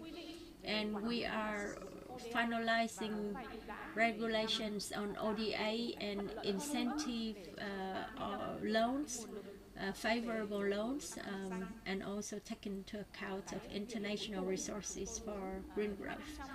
And finally, I would like to reiterate that we do need a supporting mechanism to the businesses, state-owned enterprises, corporations to be the lead in green production, green consumption, and as well as to support the small and medium enterprises. So we are finalizing this research and also index for green category. And so this would be a very important standard baseline for the ministries and provinces to refer to as a green taxonomy, both domestically and internationally, to allocate the green credit to projects, and so that the investors would look at like this green taxonomy and standards or criteria for the investments. Another issue that we would like to address here is that green growth definitely should be making in a more specific programs and areas, for example, on energy efficiency, energy saving, and promoting the energy transition away from fossil fuels energy, development of green infrastructure, and low carbon infrastructure, or recycled plastic, and also carbon absorption. So those would be of high priorities in our policies in Vietnam. And presently, MPI is developing a list of tasks and elements under core projects between 2021-2025 and between 2026-2030. And presently, we look at the sector-based approach and as well as province-based approach, which we have been deploying since the last 30 years. So that is why MPI is looking for the opportunity of developing a new approach so that it could be in line with the new development pace of Vietnam and with international practice. Thirdly, it's about resource mobilization to support developing countries like Vietnam to implement its green growth. And this is an important element. According to the World Bank, in order to achieve Vietnam's the target set out by Vietnam, we need about 6.8% of the GDP. This is additional requirements, billion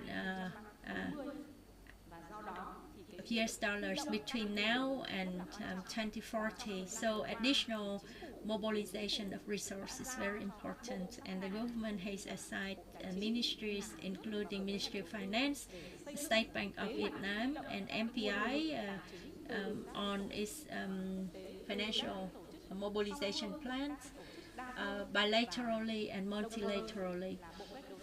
And at the same time, MPI is establishing monitoring, reporting, and verification mechanism, RMB, on this agenda. So today's forum is very attractive, and it is of the interest of the business, and I trust that the forum would be an opportunity for different organizations of the government and related agencies, ministries, to share with the business community and international partners on the identification of opportunities and challenges in Vietnam in the materialization of its green growth in Vietnam. And we look forward to having your company and the company of the businesses of the international development partners, particularly VCCI, ever since, and as our consulting role to the government on investment, MPI looks forward to having continuous support by everybody. Thank you very much.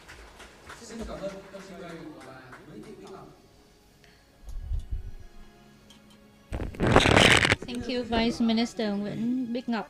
Ladies and gentlemen, sustainable development is a destination being pursued by all countries. In order to do so, we have to experience a long journey with many challenges, and of course, via better business, we can make a better world. In Vietnam, development of circular economy is a special interest of the party, state, and the government.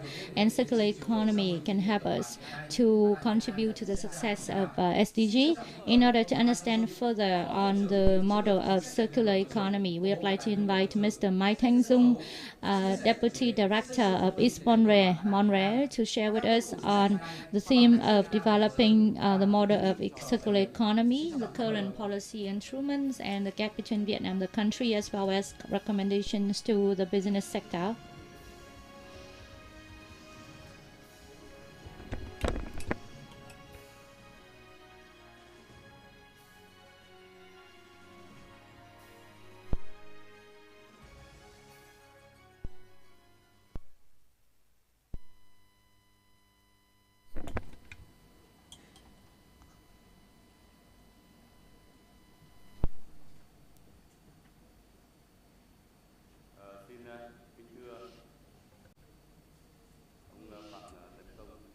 Mr. Phạm Tấn Công, Chairman and President of VCCI, ladies and gentlemen,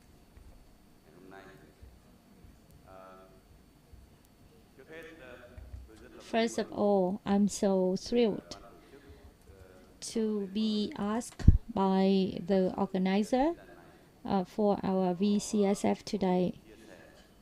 And then I can share with you some key points regarding the development of CE, or circular economy, in Vietnam.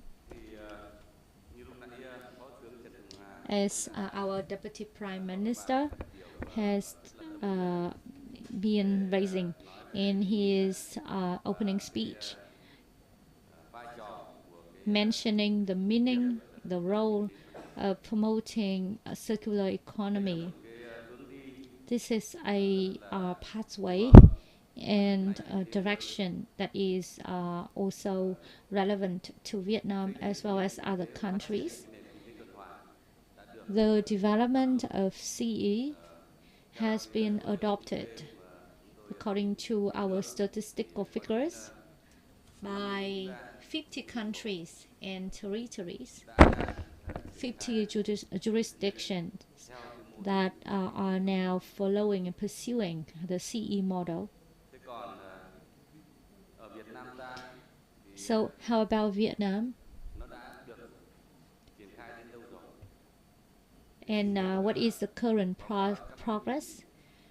For your information,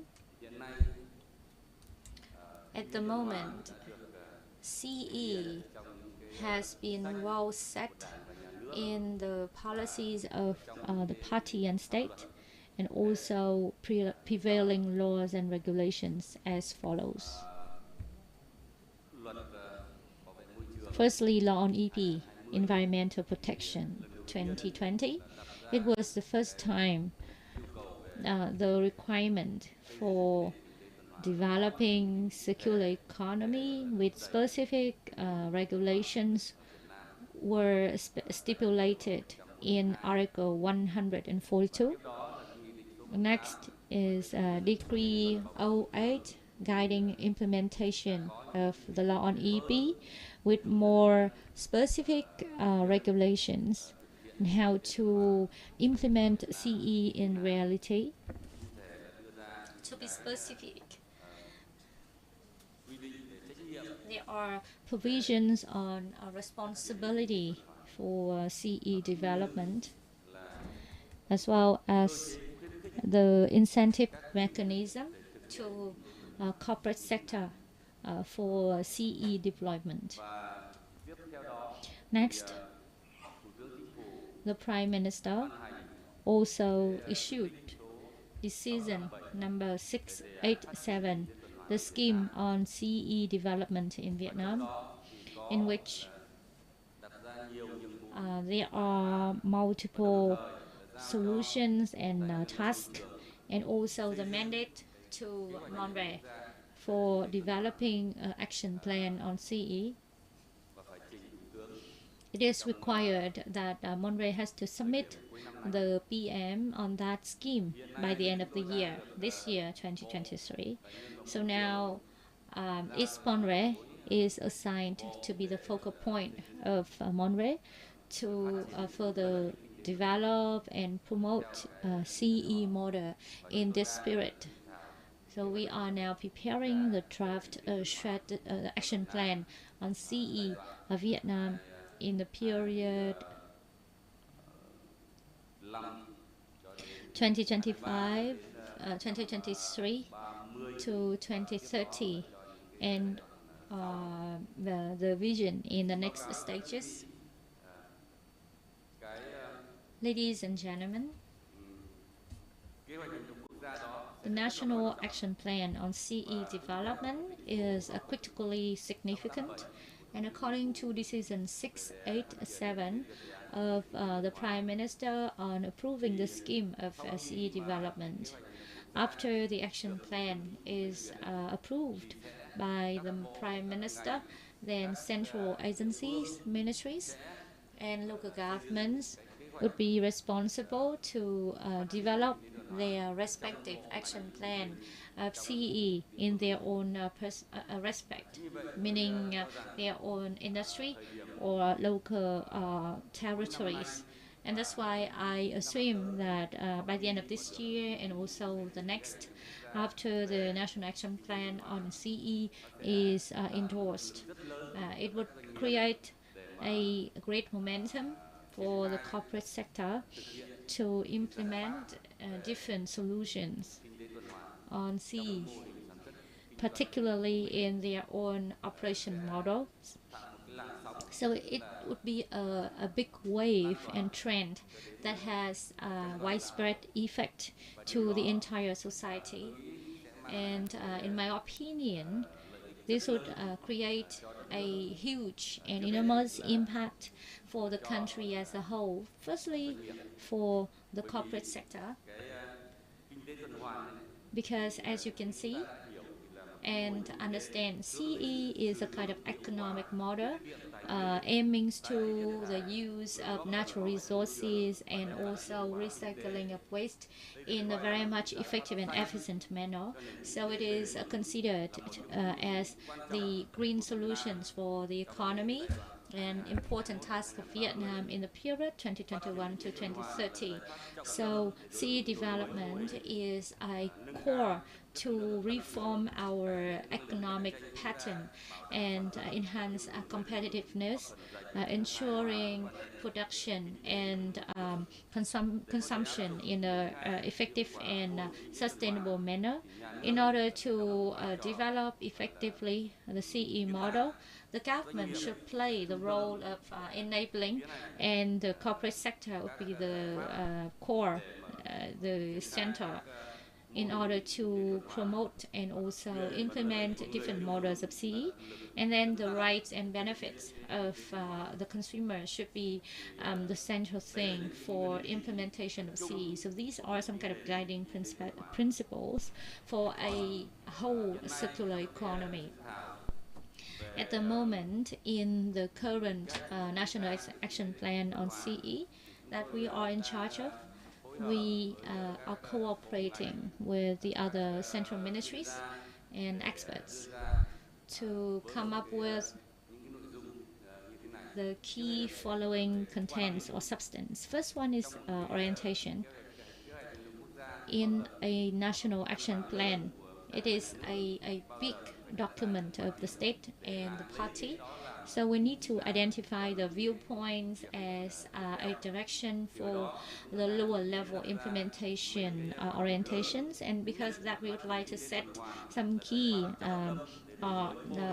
viewpoints. For example, CE is one of the journey and pathway to enhance the competitiveness of the country and also to ensure the balance between economic development and climate change and the other things. And circular economy is a long and continuous progress and course that has to be inherited from the previous phase achievements and make full use of advantages of sector and geographical areas for further consideration for scaling up in order to have models that is quite comprehensive and competitive also.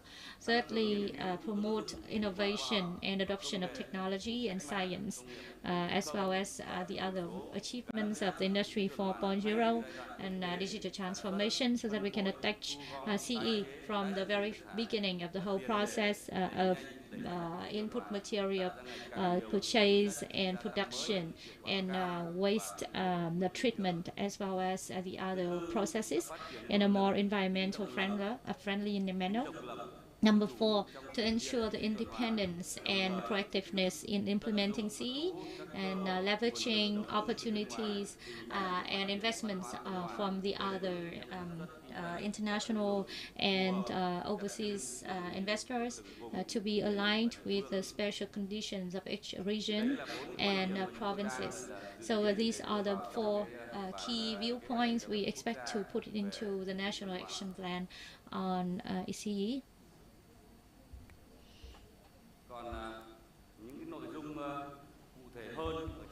For more specific contents of the National Action Plan, we would like to specify the sectors and field of priority to implement the CE, in which every sector and field has its own opportunity to implement the CE. However, given our context and also the differences among sectors on regeneration and recycling of waste, it is worthwhile to consider the priority or focus sectors and fields and products also to implement CE. And secondly, we would like to specify products. As we have heard from the presentation of the previous speaker, she also mentioned a large number of enterprises in their supply chain are making a lot of efforts to green their products and also to change and reform their packaging, their labels to move forward to a recyclable their products and also their packages, etc. And so in the National Action Plan, we need also to identify those products that we put them into priority with implementing solutions towards circular economy. And for the National Action Plan, we identified big groups of solutions. And here we have 5 big groups of solutions, including relating and accelerating circular economy. Firstly, awareness raising as well as capacity building to improve the knowledge, skills, and development of practices for the circular economy. Capacity building on state administration or administration. Accelerating circular economy in promotion and consumption, waste management, and increase the cooperation and also review the performance or delivery of a circular economy. So those are the 5 groups of solutions that of our interest that we include in the National Action Plan on circular economy. Then another element that I would like to share here with everybody at the forum is some recommendations to the businesses for the present context and policies and regulations and legal framework on circular economy. So 5 recommendations to the businesses include: firstly, the business should have appropriate thinking on circular economy. Here and there are businesses talk about circular economy, but think that, oh, this is something very normal. We talk about a full concept of circular economy from design to production to consumption. So it's the full chain, and from the design. And secondly, circular economy would only bring the benefits to the society for the environment, but also for the benefits of the business. Secondly,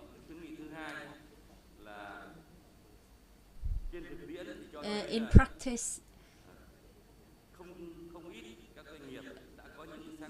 several businesses got their solutions towards circular economy, but suitable to their business model, including development of products friendly to the environment, so using the waste effectively and increase the efficiency economically, and bring more benefits, a positive impact to the environment. So in the context that we've got our new policies, and these policies will be improved over time. The next one is about looking at the design of the products, design of the distribution channels in a way of lower carbon emissions. And next one, about the new models that we need to deploy in real life. So therefore, the businesses will need to cooperate or to work with different companies and businesses to learn from each other and to share experience among themselves, not only within the same sector but across different sectors, on how to recycle things, how to deal with the waste management, and so on and so forth. And then for those small and medium enterprises who have limited opportunity to access to finance for solutions on circular economy, I think they should prioritize those elements of significant opportunity to reduce the waste of input material, and then over time they could be able to improve the entire production line, as well as they should prioritize low-hanging fruit solutions first, low-cost solution first, and then over time continue with those solutions of higher level of complexity. So those are the 5 recommendations to the businesses, because our forum here are represented with the businesses, and I think that this is a significant forum on sustainable development for Vietnam. So the business always play its core role to support the government in achieving this objective, this high-level objective. And thank you very much for inviting me here to the forum and opportunity to speak. My good health to everybody and success to the forum. Thank you, Mr. Mai Tim Dung, for your intensive sharing and also motivation for circular economy development. Ladies and gentlemen, towards net zero by 2050, we need to look at low carbon economic development, and shifting from natural resources to sustainable resources are critical. And so for Vietnam, as a fast developing country, sustainable development is not only for the present but also for the future. So I would like to invite a representative of the World Bank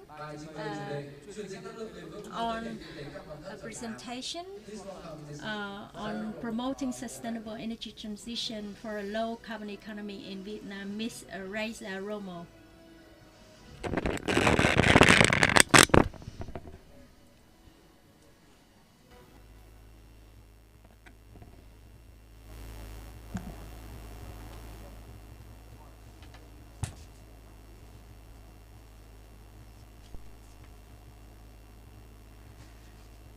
Good morning, ladies and gentlemen. I am honored to be here today, and I would like to thank the organizers of this event for the invitation to the Vietnam Corporation Sustainable Forum. On behalf of the World Bank, I would like to congratulate the Vietnamese government and business community for creating this space for discussion on key topics to support Vietnam economic objectives, together with the industry and the private sector. The focus of my presentation is about low carbon and resilient energy transition, which is anchored in the study carried out by the World Bank through the Country Climate and Development Report launched a year ago. We hope that this study provides insights into the pathways towards a more sustainable economic growth, including the power sector. Let me start by Vietnam's stories of success. Over the last two decades, Vietnam has registered one of the most rapid economic growths, driven by dramatic structural changes, by shifting the main economic activity of agriculture to services. And today, services represent more than 40% of the GDP of the country. And this gathering today is an example how important services and business are for Vietnam. These structural changes also have transformed Vietnam into a low middle income country. And today, less than 3% of the population live below poverty levels. But the government has renewed its aspirations to become a high-income country by 2045. And this will impact the energy sector, which will be once again called upon to rise to the challenge of supporting the next phase of growth.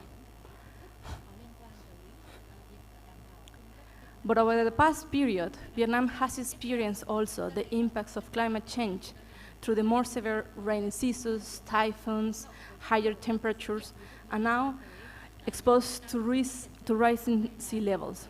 The impacts of climate change have damaged the physical infrastructure that have translated into disruption on transport, logistics, and electricity services, with further impacts to the economic.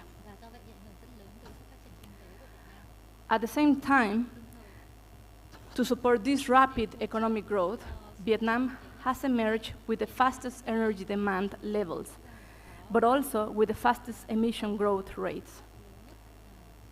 While Vietnam is not a major contributor globally, the large greenhouse emissions have created implications for public health and labor productivity. When looking at the major sources of greenhouse emissions, the power sector is the largest responsible, with around 61% of the total emissions for the country.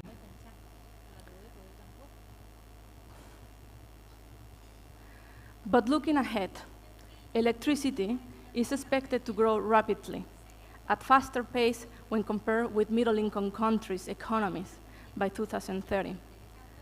To meet the demand, it will require doubling the current installed capacity every 10 years, with investment across the whole supply chain of about 70 billion per year. But the government has recognized that the challenges and limitations of continuing the same path, which will impact the country's competitiveness in global markets in both manufacturing and services. To put this in context, About 80% of Vietnam exports are produced by foreign-owned companies. Foreign direct investments and many multinationals have their own commitments to reach net zero emissions, and will be looking for economies that can support the production of low-carbon goods, and low-carbon power generation is essential.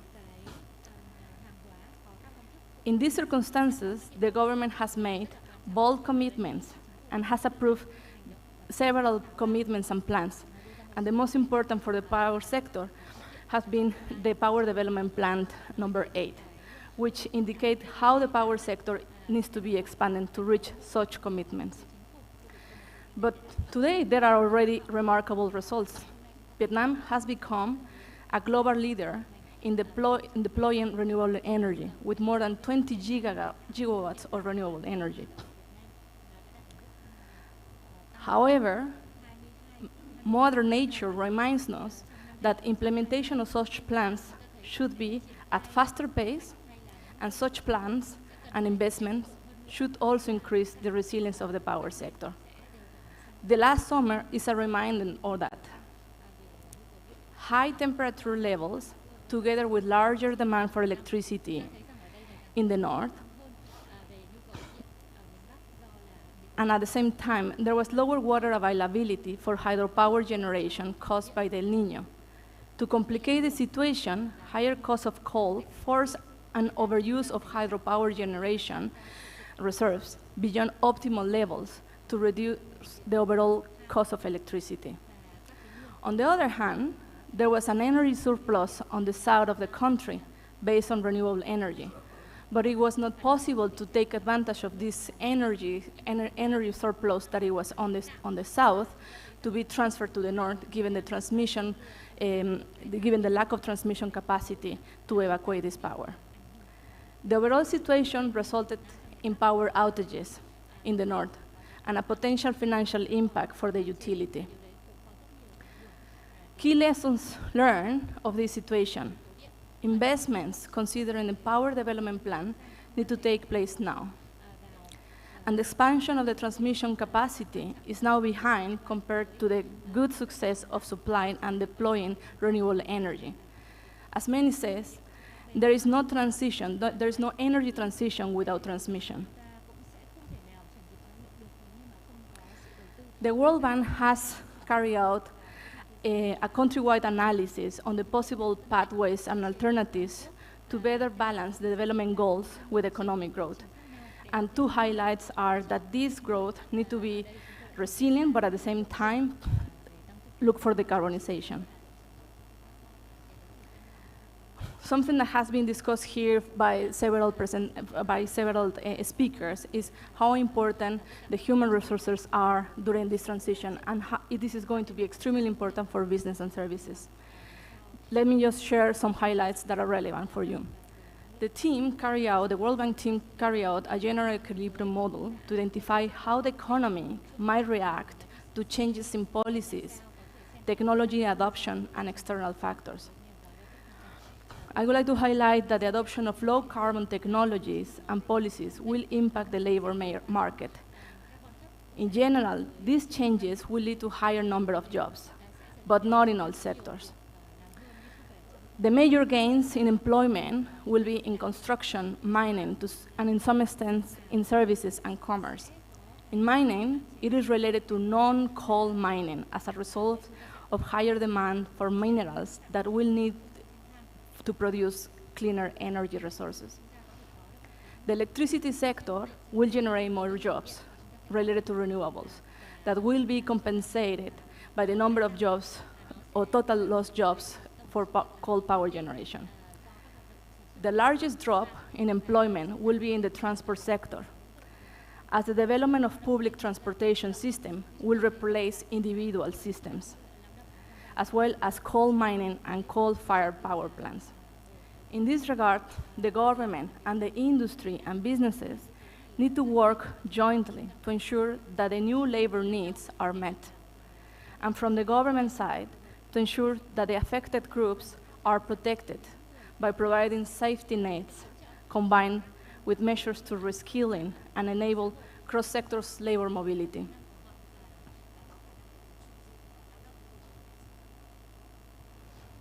Going deeper into the power sector, the energy transition will represent a higher cost today compared to traditional fossil fuels based on technologies.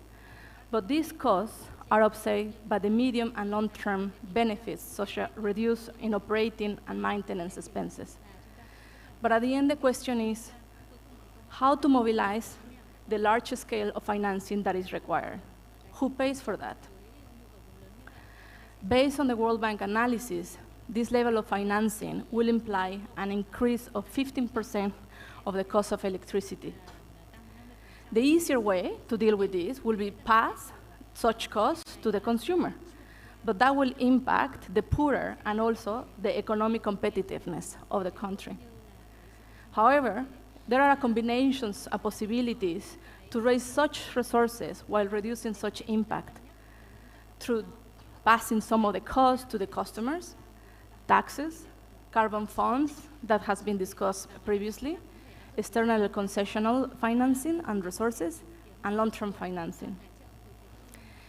In raising this financing and these resources, it is important to protect the utility, EVN financial viability.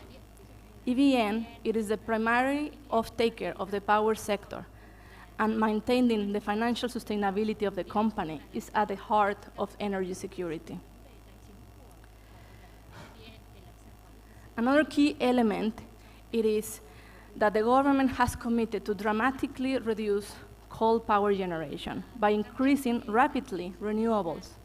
In this context, the Power Development Plan number 8 highlights the needs for gas in moderate proportion, as having a dual role in integrating and being backup for renewables. So timely deployment of gas is also, as a transitional fuel, is also critical. Otherwise, coal reliance might persist as an alternative solution, which will be an undesirable outcome. Let me finalize. I'm not going to go through the 6 recommendations, because many of them have been already highlighted by previous speakers.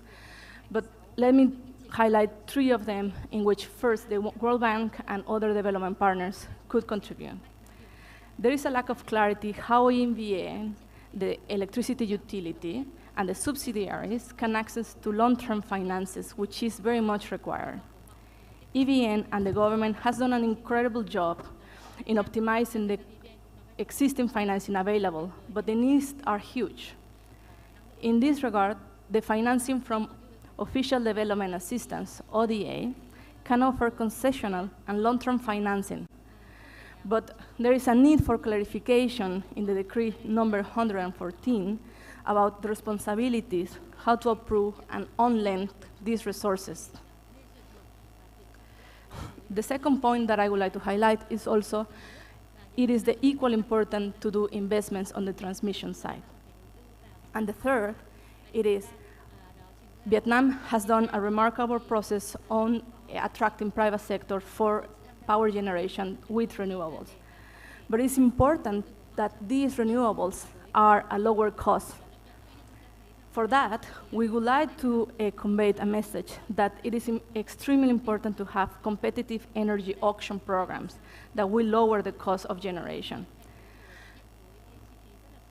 Let me conclude by highlighting that the international community has seen how serious the government commitments are towards low-carbon economy, and the international community is also ready to support Vietnam through different initiatives, like the Just Transition Energy Partnership, multilaterals, bilaterals, as well as the private sector.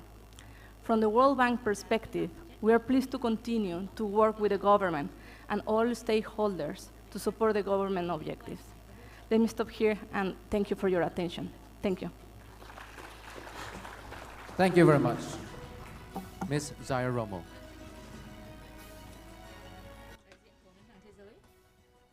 Xin được cảm ơn phần trình bày của Thank bà you so Sa much Raiyomo. the presentation from Ms. Rayozomo. And as far as you are concerned, water accounts for 3/4 part of the whole globe, and also ocean brings a lot of benefits for the population. However, in order to have sustainable protection of ocean, there should be a further development and planning for the blue economy. So in order to share with you on those kind of developments, we would like to invite Mr. Nico Barito, the special envoy of Seychelles Republic, and we would like to welcome him to talk about the Seychelles and ASEAN in collaboration for the blue economy.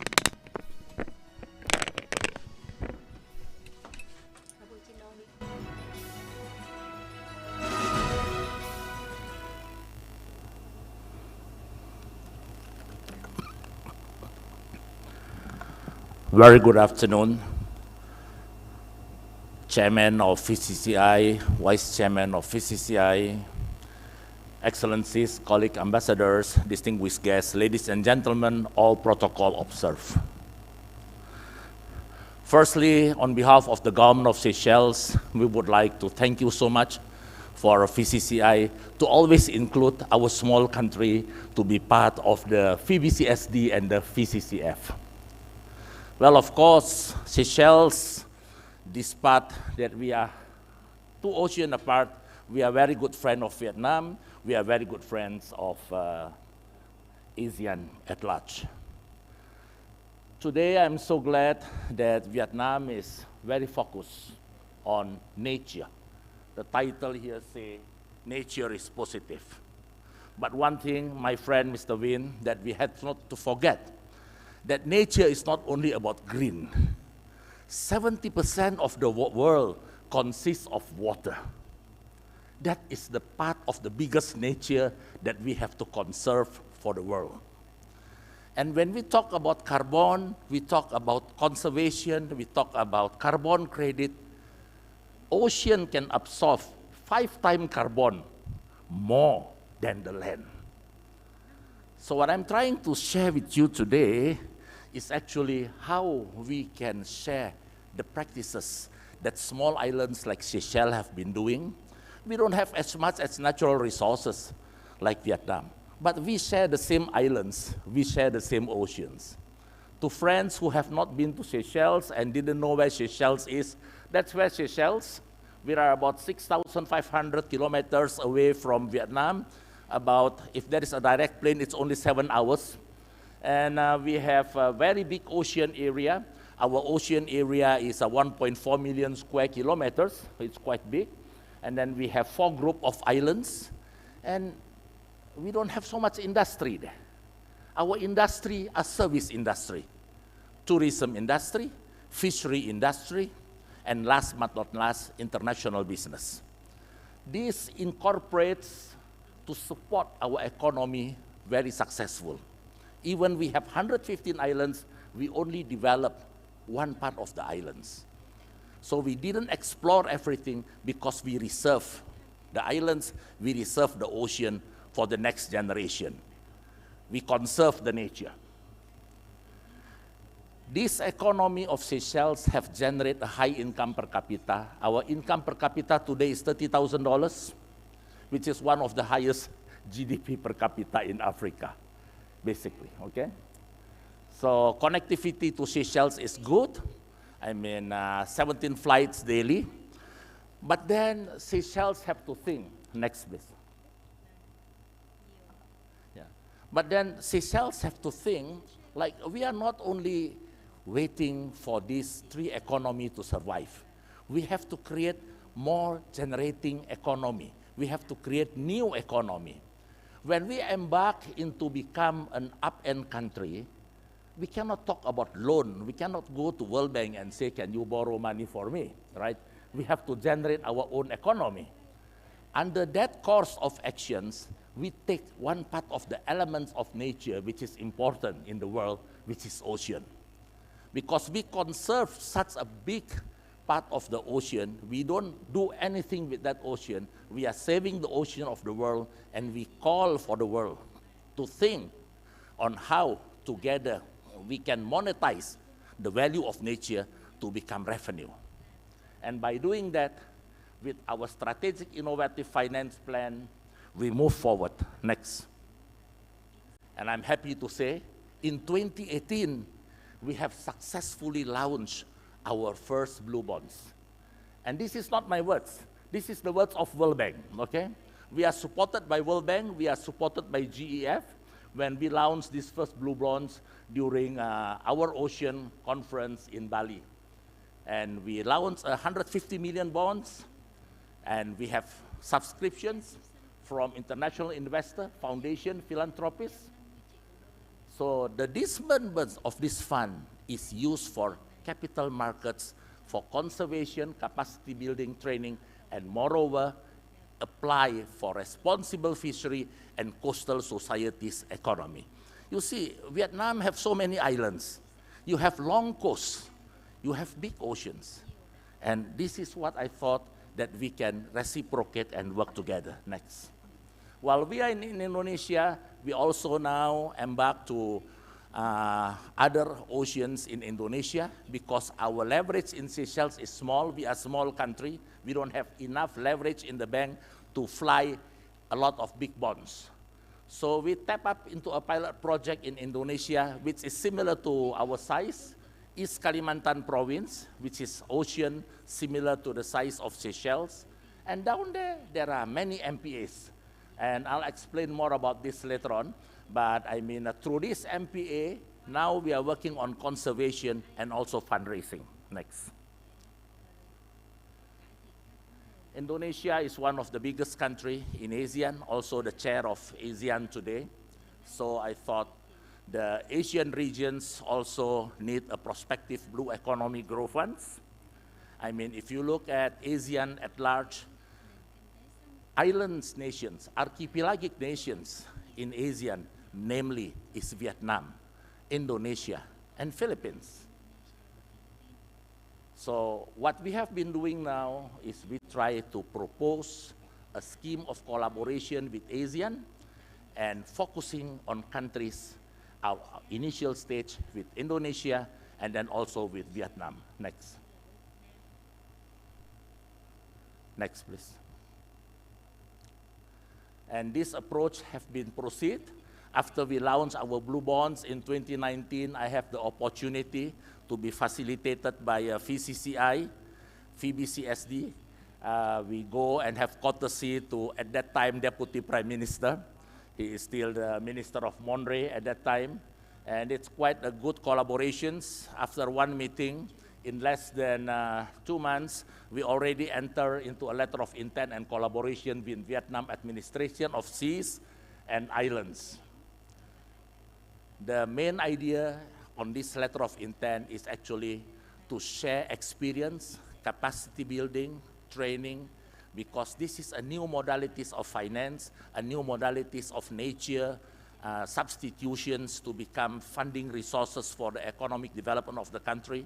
So we need understanding by all stakeholders. And sadly, a little bit slow down in this project because in 2021 we have the COVID hit. 2022, everything is slow. Now, we are starting to come back to the role again. Next, please. While still in the heat of COVID, in 2021, we still managed to launch a Seychelles ASEAN High-Level Forum on Ocean Sustainability. This Ocean Sustainability Forum was held in Dubai Expo, and actually Vietnam was invited, very, very highly invited. Minister of Indonesia was there, but at that time, Vietnam cannot travel. I still remember that I received a letter of regrets from Mr. Win, also from, at that time, Minister of Monre, also regret that they cannot be in Dubai. But Secretary General of ASEAN was there with me. I mean, there are various stakeholders, ambassadors from Asian countries, and also my former president, who is the founder of Blue Economy, President James Michel. Now he retired, and now he's still playing a very active role on the blue economy through his James Michel Foundations. The overall highlights of the high-level forum is Seychelles encourage and invite ASEAN to consider and convert such a big ocean of ASEAN, the marine protected area, to become source of finance. VCCI today is very active with investment. You try to come with all kinds of modalities to accelerate investment and development. You need more energy. You need funding to pay for the energy. You need more investment for circular economy. Why let your ocean idle? Monetize the value of nature of the ocean, and together we can make this new economy, new financial resource work to support the sustainability of the Vietnam economy. Next. Ongoing training is still going on until today between Seychelles and Indonesia. We work closely with many fisheries polytechnics. We work very closely with the Minister of Marine and Fisheries.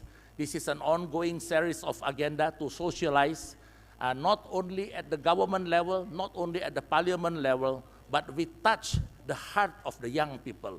We touch the heart of the students who go to study in marine schools. They need to know from the early age. And by learning from the early age, they understand that ocean is part of the nature positive. That ocean is something that they have to look at if they want to survive for a long, long time, for the next generation. Next, go on. Come back to the Indonesian project that I have mentioned earlier. Now this is a more systematic scheme on what we are going to do. We are preparing our blue bonds now for the Kalimantan project. I mean, the target value to be launched is about $500 million. Much bigger to compare than what we do in Seychelles. And taking into consideration a marine protected area of 19,000 square kilometers as a pilot project, this East Kalimantan port is actually, if you don't know where East Kalimantan is one of the biggest coal supplier, I think, for power in Vietnam. That is the place where the home of the coal mining of Indonesia. And most of the power from Vietnam, I think, should come from East Kalimantan. So it's good for East Kalimantan to consider making the ocean another value to subsidize the deficit of carbon that they have created by exploring the nature in the earth. Yeah? So this fund will be used for conservation, sustainable tourism, responsible fishery, accelerate the economy of the coastal society economy, and of course, marine conservation, aquaculture will be taken into best practice on this. Seychelles also work very closely with Sweden, with Finland, with Denmark on a lot of these aquaculture and technology initiative. Thank you for that. Next, please. Now, about Vietnam, what is blue economy and how you can do blue economy in Vietnam? I was discussing last year. Now with the Member of Parliaments, we are working closely with Monray and also with Deputy Prime Minister. We are thinking about putting a roadmap, a pilot project for blue bond in Vietnam. We are talking with international banks. We are trying to talk with business stakeholders because we believe the blue carbons generate revenue. Now, what does this have to do with the business sectors? Simple. You import products, you export products, you use ocean, you use vessels, because your goods, your export, go on containers. So it travels through the ocean. You still use ocean anyway. And now I heard that the European Union market is also putting carbon tax, right? So when carbon tax become implied, how do you compensate your carbon that you created? If you have the ocean, you have your blue carbon bonds, the investor will subscribe to your bonds. And that bonds can be converted to your carbon tax which you have to pay. I mean, of course, there are more technical layers to talk about. I mean, I'm not a finance scientist here, but I mean, that is the global idea, okay? So by doing that, we hope that we can develop a new roadmap. I mean, today, Seychelles have created a Blue Institute, and the Blue Institute is open to work with the government, with VCCI, with many stakeholders in Vietnam, also with the private sectors. Because if you can use the value of the ocean for economic development, if you can monetize the nature value of the ocean into economic development, why should you rely only on conventional loan? So by this, I hope and I trust that what we are introducing, the success story that comes from a small country in the Indian Ocean, can be a sample that can be replicated in big countries like Vietnam, where you also have many, many islands and long span of coastal line. Next, please. By that, I want to say thank you. And again, I would like to reiterate that what you mentioned today in the beginning is nature can live without human, human cannot live without nature, which is true. So ocean is the most big component of nature. So 30% of the world is land, 70% is nature. By this, I call on the recommendations of VCSF that Vietnam also not only have to look at the ground nature, but also at the ocean nature. Because by conserving the ocean nature, you save more than only carbon, but you also save the sovereignty of the East Sea. Because when you convert East Sea into a conservation of a marine protected area, there will be a lot of peace and sovereignty over there. Thank you and all the best. Thank you. Thank you very much, Mr. Nico Barrito.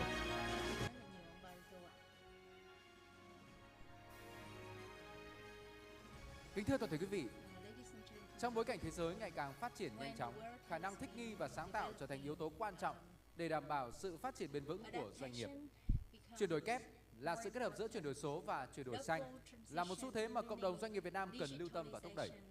Ngay sau đây, xin kính mời ông Binu Jacob, Tổng Giám đốc Nestle Việt Nam, đồng chủ tịch VBCSD, sẽ lên sân khấu để chia sẻ rõ hơn về nội dung này với quý vị. Nestle Vietnam and co-chair of VBCSD for his presentation on innovation and sustainability, promoting twin transition in business.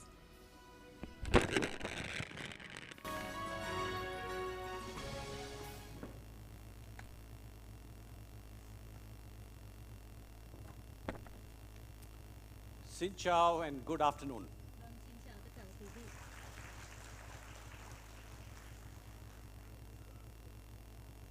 Some of you probably, like me, drink a cup of coffee every few hours.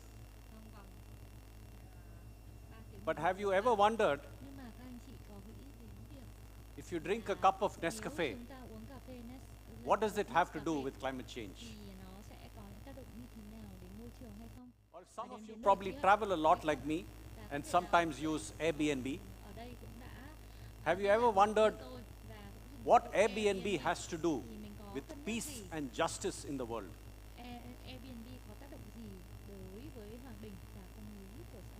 My name is Binu Jacob and I'm the chairman and CEO of Nestle here in Vietnam.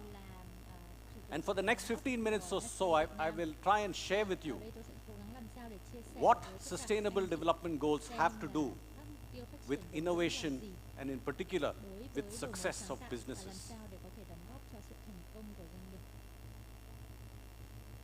Before I start, I know all of you know what the 17 SDG goals are. It was formulated way back in 2012 at the climate conference at Rio, where countries got together and tried to see what are the pressing societal environmental challenges that we need to solve by 2030. This we all know. And it became the 17 SDG goals, which is now called the global goals. If you don't know this, we should not be in this room. But the question that many of you may be wondering is, what is this person standing in front talking about the United Nations SDG goals when his role really is to run a business? Isn't the role of business really to drive shareholder value?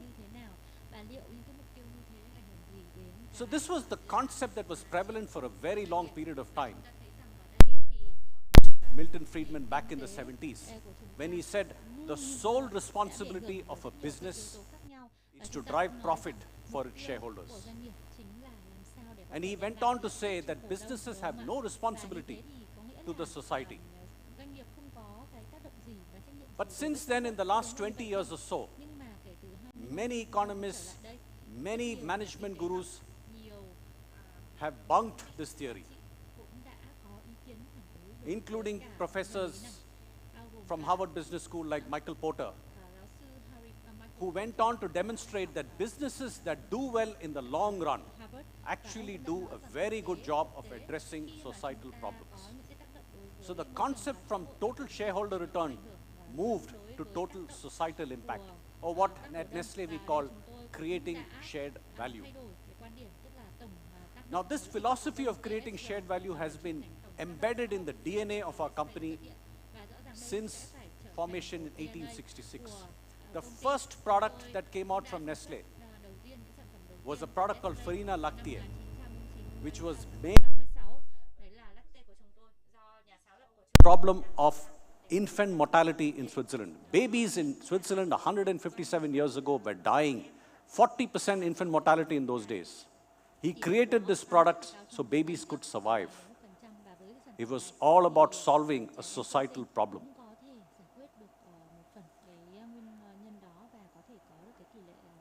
Take the case of Airbnb, a fairly new company. Many of you may think, okay, Nestle is a very old company, it probably made sense at the time. Take a look at Airbnb, a new age company. Just a few years ago in 2017, Airbnb made a commitment that they would offer free housing for 100,000 people who were desperate in need of housing, like refugees who were moving from one country to another. As a result, they helped solve a societal problem. But actually, it was not just about solving a societal problem. People who registered to help those in need, they eventually became Airbnb hosts. 50% of them were not Airbnb hosts before this promise. Result, Airbnb got 50% more people to host on their platform. They also helped solve a societal problem, by the way. So putting societal problem, business opportunity and innovation together is a great way to drive long-term value for an organization.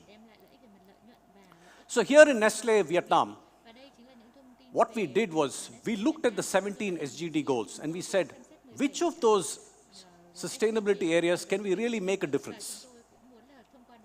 And we identified a few, but I'll just share with you 5 examples of where merging innovation to solve a societal problem can make a lot of sense for a business like ours. Let me share with you the first one on children health. One of the challenges that Vietnam faces, being a developing country and growing rapidly, is childhood obesity. And it's not difficult to understand why. A few decades ago, children were out playing in the streets, playing with their friends, staying active. Today, a lot of children are staying indoors, playing with their mobile phones instead of being out there, being active. So we said, what can we do about this that makes business sense for us? So about 10 years ago, we partnered with the Ministry of Education and Training, and we launched this program called Nang Dong Vietnam, or Active Vietnam, to solve the problem of making children in Vietnam more active. So in the last 10 years, we now reach every year more than 8,500 schools. Over 5 million kids are reached, and we focus on 5 sports: Vô Vi Nam, swimming, aerobics, basketball, and of course football. We go to schools, we encourage kids to play these sports.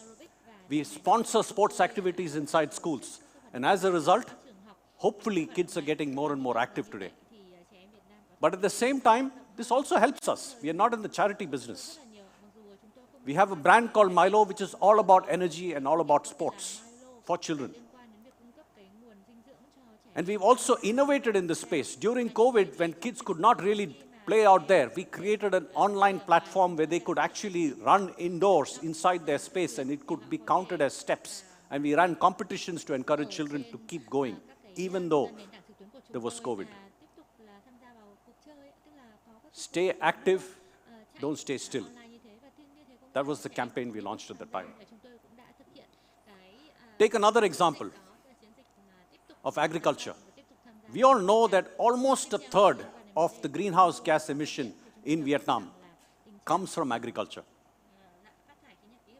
But many of us don't know that agriculture today is a part of the problem, but actually it can be part of the solution. Why? Because if you do agriculture responsibly through regenerative agriculture, it can actually sequester carbon instead of emitting carbon. But this requires a dramatic shift in the way agriculture is done. It requires moving from monocropping to multicropping. It requires moving from using pesticides to using no pesticides. It requires water usage to come down. It requires a dramatic shift. So in the last 12 years, we launched this program called the Nescafe Plan in the 5 central highlands of Vietnam. Today, we buy about 20 to 25% of all the coffee that Vietnam produces.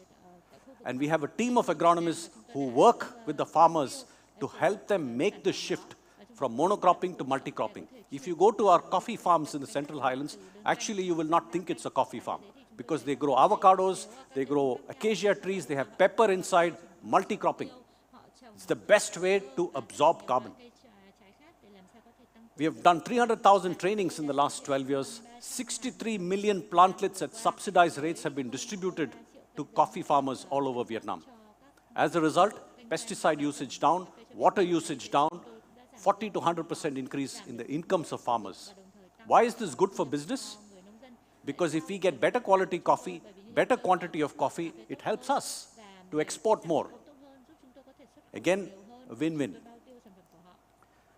It's not just doing work with the farmers. We've also digitized the whole program. Today, a farmer can actually measure the output of the farm, can actually measure if they input the fertilizer that they use, the water level that they use, what's the carbon emission from each farm. We can actually measure this. And they can modify, make those changes to make their farms more green. The third example is on climate actions and caring for water. This is really about what we do in manufacturing. About 50 kilometers from Ho Chi Minh, we have a factory in Dong Nai. And this factory today is one of the world's largest coffee factories. The beauty of this factory is nothing is wasted. We became zero waste to landfill 8 years ago. Today, this factory, all the coffee that it extracts and the coffee waste that comes out, all that coffee waste is used as energy source, goes back into the boiler, together with wooden pellets and together with sand. All the water that is used to make the coffee, the wastewater is treated, and the wastewater is actually potable. You can drink it. And the remnants of that water is an excellent source of high minerals, magnesium, etc., which is then sent to fertilizer companies because it's absolutely outstanding manure. And the coffee waste that comes out of it, the sludge that comes out of it, again, a great source of fertilizer, goes back. Even the sand that is used in the process to heat, that sand is then converted into bricks, which is used for housing.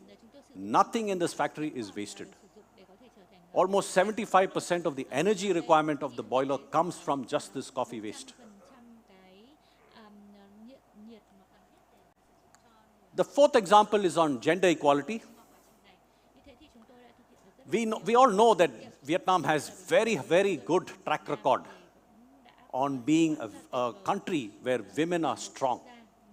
And I truly, truly respect that, because I come from a country where I cannot say the same. But the truth is, if you go down to the rural areas of Vietnam, it's not the same. I think in rural areas, women are a lot more capable, and their capability is not being fully utilized. So this is where we partnered with the Vietnam Women's Union, and we run this program called the Chi Nest. And it has 3 components of this program. The first component is basically nutrition education. Because the more women know about nutritional education, they can take care of their families and they can advise their neighbors around. The second part is, many women in rural areas, they want to start their own business, but they don't know how. And they don't know what capabilities they're lacking to start their own business. So we have this entrepreneurial skill development program where we do online training for them using experts on financial management, on digital tools, so that women get to know how to do business. And last but not the least, we actually offer a platform for women who are interested in starting their own business. For instance, a grocery stall in rural areas, because access to grocery is not as easy as it is in urban areas.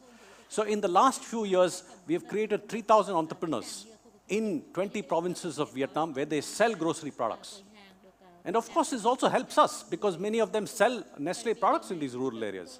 So again, another case of win-win. This is sustainable. The last one is on packaging, because we know this is a hot topic. Next year, the EPR is coming in, Extended Producer Responsibility. The government will introduce a fee for all manufacturers of packaging to pay a fee for the damage we are causing to the environment. This is a responsibility that we take very seriously. So let me share a few examples of what we are doing proactively, with or without the EPR. So today, some of the Lavi water that we sell comes in this packaging. This is made from recycled PET. So all the PET that is disposed after drinking, we find a way to work with collectors, work with recyclers to take it back. We clean them, purify them. There is a process of converting it back into flakes, back into our PET, and this bottle is made with recycled. One example. The second example is, take the case of Milo, one of our biggest brands in Vietnam. Way back in 2020, we took a decision to switch 100% of all the straws that we use, switched it to paper. Paper is 3 times more expensive than plastic. And sometimes the experience of drinking is not as good. But we still took the call because we believe it's the right thing to do. The problem with plastic straw is not the plastic itself, it's the littering that goes into landfill and in many cases goes into the ocean. The third example is many of the other packs, like a Nescafe pack or a Maggi pack, we are switching everything to reusable or renewable. Over time, this can then be recyclable, and then the problem that we have today of some of these materials not being recyclable will be solved. All these are great Nestle examples. Another one we have is Nespresso. Many of you know this capsule coffee. One of the biggest successes of Nestle worldwide.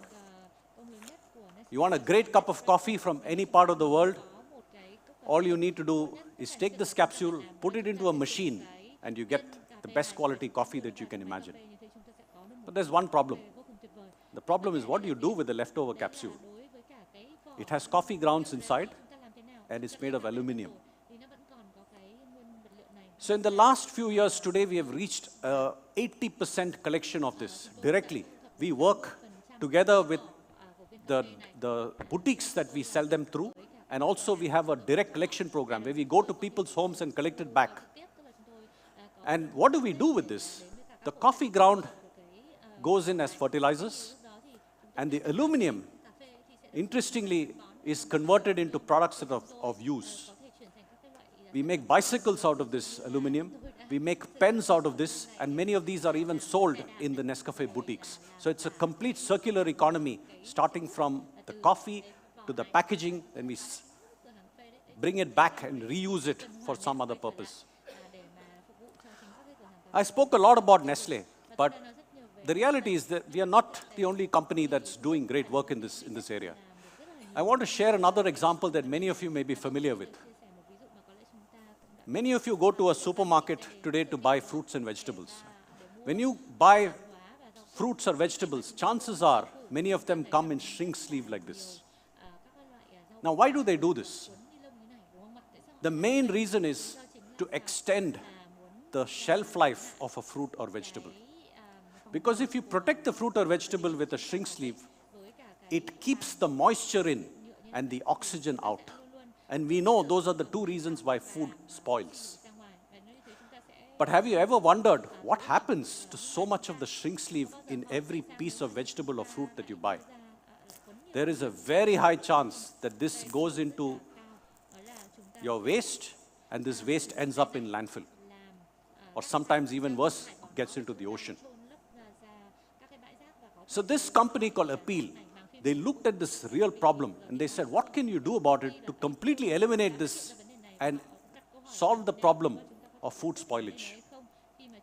The scientists at Appeal discovered something very interesting, that every fruit or vegetable has a natural protective layer of phospholipids that naturally protect it. It's not enough, which is why it spoils fast. So they recreated these phospholipids and made a powder out of it. And they supply this powder to supermarkets. Supermarkets, all they have to do is dilute it in water, soak the fruit or vegetable in this phospholipid made of natural substances because it comes from nature. And that's it. You don't need shrink sleeve. It solves the problem. The best part is it's edible. You don't need to clean it. You don't need to peel anything out. Consume as is. An outstanding innovation that solves a very big problem that's becoming bigger and bigger today. So to summarize, I just want to leave a few messages. The first is, companies should realize that the role of business is not just to deliver profit to the shareholder, but it's actually to create societal impact. The second is, many of us tend to believe that sustainability is a responsibility and we have to do it because somebody is forcing us to do it. If you start looking at sustainability as an opportunity to drive business, it can really be a win-win. The third is, we know the world is facing huge social, environmental challenges. And businesses that align themselves with societal problems in the long run will benefit.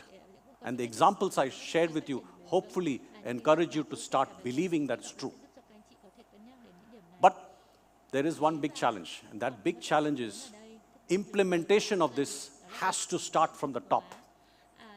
The leadership of the company has to believe in this and to drive change inside the organization, both change management as well as a cultural transformation to start thinking differently and looking at sustainability challenges as an opportunity to drive innovation. Last but not the least, I think the role of business today is changing. And we should all realize that we can all do well, we can all make money, we can all make great profits, but by also doing good at the same time. We can do well by doing good. Thank you. Come on.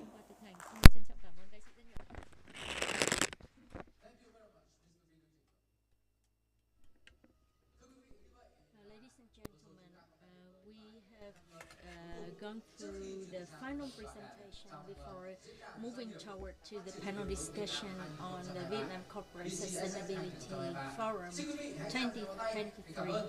And please give a big applause to all the presentations of all the speakers. For the presentation and very useful information sharing during this afternoon. And ladies and gentlemen, let's join us for the panel discussion on more insights from the pioneering companies in sustainable development and the practicing of the ESG in business. And one of the global trends presently. And for this panel discussion, we will talk about promoting nature, positive business, and green growth through practicing ESG in businesses. And in this panel discussion, let us welcome Mr. Lê Ngọc Linh, MCE of BIDV, Mr. Tô Ngọc Lâm, Madam Thong Thị Truy Ngọc, Deloitte Vietnam, Mr. Bùi Thành Nguyên, Coca-Cola Vietnam, Mr. Phạm Hùng Anh, British American Tobacco Vietnam BAT, Mr. Đào Trung Kiên, P&G, Ms. Lê Thị Hồng Nhi of Unilever Vietnam. And the moderator for the panel discussion, Mr. Nguyễn Hòa Khương, Vice Director of CAM of Ministry of Planning and Investment. And I would like to invite all the speakers and the moderator to come over to the stage for the panel discussion.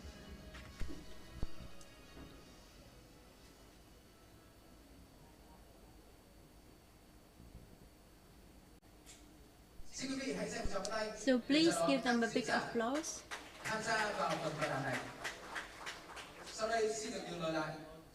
And ladies and gentlemen, I would like to leave the floor to Mr. Nguyễn Hòa Khương as the moderator. Thank you, the organizers. Thank you, everybody, for your joining us to today's forum. And I think today is among the forum when we are very lucky to have the representation of the government as well as representatives across the ministries and the businesses, and get the insights from different perspectives. And I would like to express my sincere thanks to the Vice President, Chairman Kong, Vice President Vinh of VCCI, and everybody who has been staying this late, and because we are a little behind to the agenda, and so I think that I would make some changes so that you could you would feel it more practical with the panel discussion, and also to wake you up. So among the panelists here, I know that one of the panelists here have changed their flight to accommodate this schedule. And we have witnessed and observed lots of sharings from the participants, and this panel discussion is very special because we've got the representatives from different industries. And in this situation when we've got lots of issues relating to the nature, relating to the environment, and pressure to the businesses on how to deal with changes and how to practice ESG, and we targeting 4 objectives. Firstly, to identify and understand better what does it mean with ESG, and how to integrate it to the business operation and sustainable business governance. And secondly, they come from different businesses, and so they would share their best practices on how they practice ESG in issues relating to sustainable development and sustainable business operation. And thirdly, it's very important, lesson learned not only for FDI but also for SMEs to facing challenges and difficulties in applying new things to their business operation with regard to climate change and for the efficiency of their business operation. And finally, I understand that all of us here will come up with action and sharing to inspire the business community and come up with policy recommendations to the government. And so with that, and with the structure of this panel discussion, allowed me to come up with 2 questions to each of the panelists here.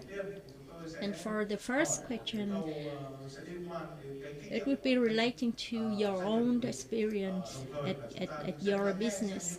And then we would pick up, okay, what are the differences between the sharings by the panelists across different companies here. The first question to Ms. Ngọc,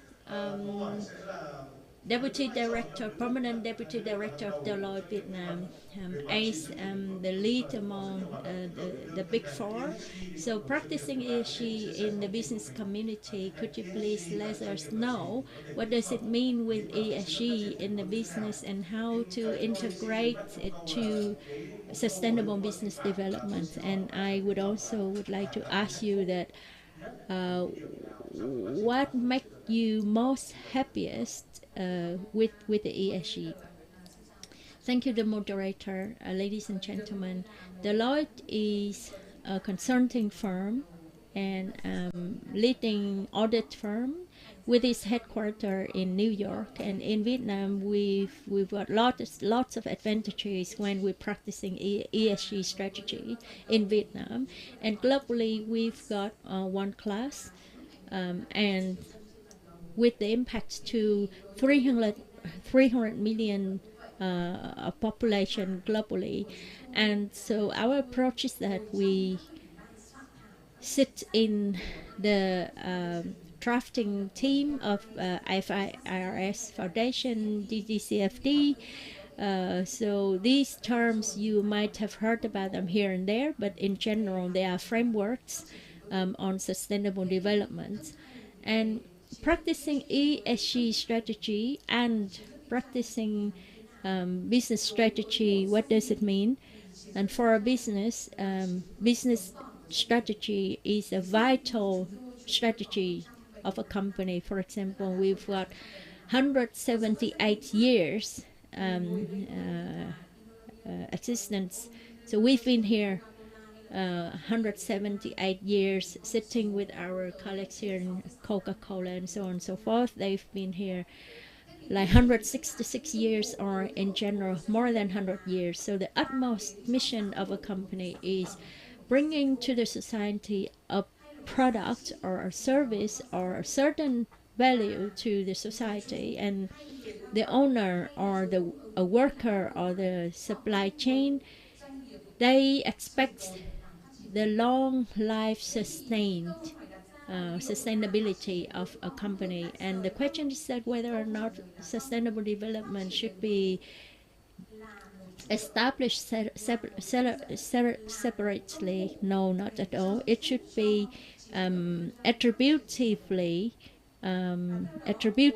to the sustainable development of a company. So when Deloitte support the businesses with their sustainable development, that is, let's start with the chairman, the board of directors, and the board of members, with the establishment of the Sustainable Development Council. And I have witnessed such development in Vietnam. So when these people sitting in the board of directors, the implementation of the strategies, the monitoring of the strategies, reporting about the strategies, it's all about what is that the company is doing with energy efficiency, with reducing of input material or waste, or what is that we are doing with the tools of science and technologies that we could be able to apply to, or say no to those material with negative impact to the environment, so the entire system would move forward. And there are things relating to the workers, not only within your own business, but also within your partners and your suppliers and so on and so forth. The monitoring would cover different criteria, both quantitative and qualitative, in the roadmap of the implementation of the business operation, where it would go to within 12 months, and what would be there next within the next 12 months.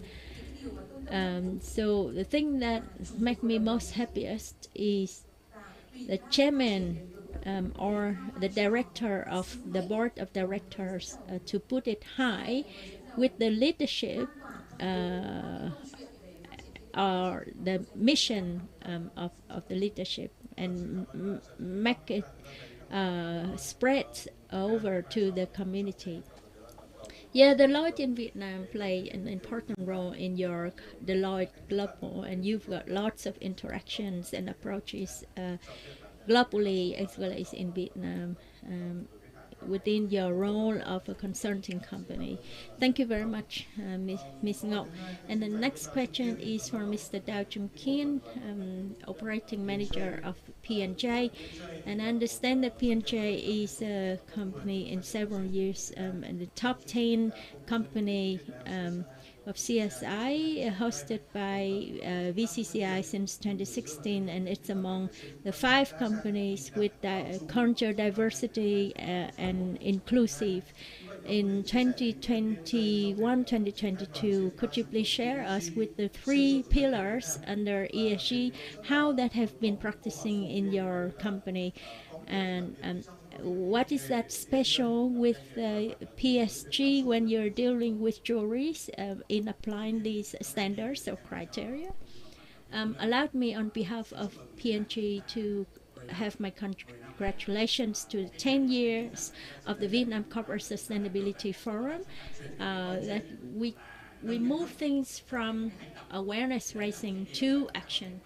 And that's something to say that it is because our forum in the upcoming period would be with action, but with a higher pace. And secondly, with Mr. Kung's question, and I would like to share 2 things. Firstly, from the early days of our establishment, let's say 35 years ago, our founders at that time had their vision for businesses that put our benefits to the benefits of the community. At that time, we didn't have the concept called ESG like what we have experienced now. But when we talk about our mission, it's not something like we have a beautiful clothes to show off to the whole world. But that's a starting point. And I would also like to share that P&J continuously developed our business operation strategy before the existing of ESG and its popularity. We always have a very important background, which we call the corporate culture, people value culture in our business operation strategy. And with the popularity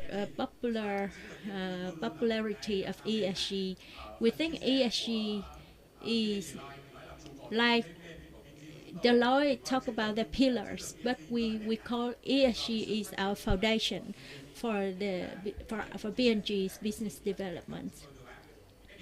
And thirdly,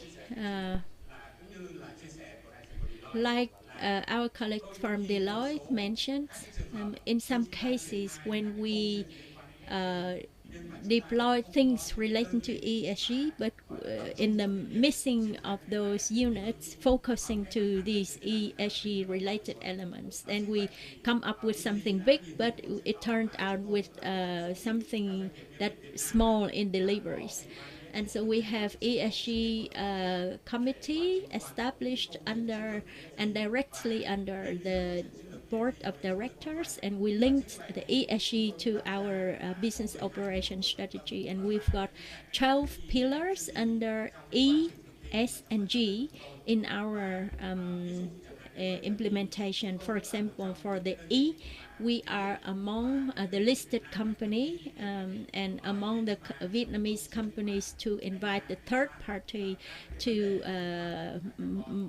evaluation and monitoring in carbon emission and greenhouse gas emissions, and according to the commitment and according to the guidance of the government. And for S, we looked at inclusive approach, meaning we look at the people. It's not all about our workers, but also about our clients. It's also about the community. And like Mr. Kung shared with his second question, what is that makes me most happy in our practicing ESG? I would like to share that what makes it most happiest is that we all are aware that whatever actively engaged by the business in sustainable development is only 9%. So 91% is out of our control. And how are we going to make them impactful? So we are not only targeting on the things that of our control, but we want to make ourselves a small fire, making more inspiration to everybody. So we not only make it within our company, but we bring it towards communications with messages to our clients and with our partners. And that is why P&G's got so many activities. We are not alone. We are somebody who initiated the activities, and we get people going along with us. And our programs have been very popular, including how to deal with awareness raising with children in Vietnam and with their families, with the youth association. And we think that it's more about making things inspired and widespreading. And so similarly for the G, P&G presently we have been identified by many external evaluators that we have our diversity in expertise, in the age, in the sex, and also we have the access to different standards both nationally and internationally. Thank you so much, Mr. Dao Chung Kian from P&J. And we have seen the similarities between the two companies you mentioned on the integration and also the tone setting from the management, the BOD, and the other managerial positions. And also we have seen the stories of Deloitte and P&J. There was well set up the ideas and also the tone from the beginning. And I remembered Mr.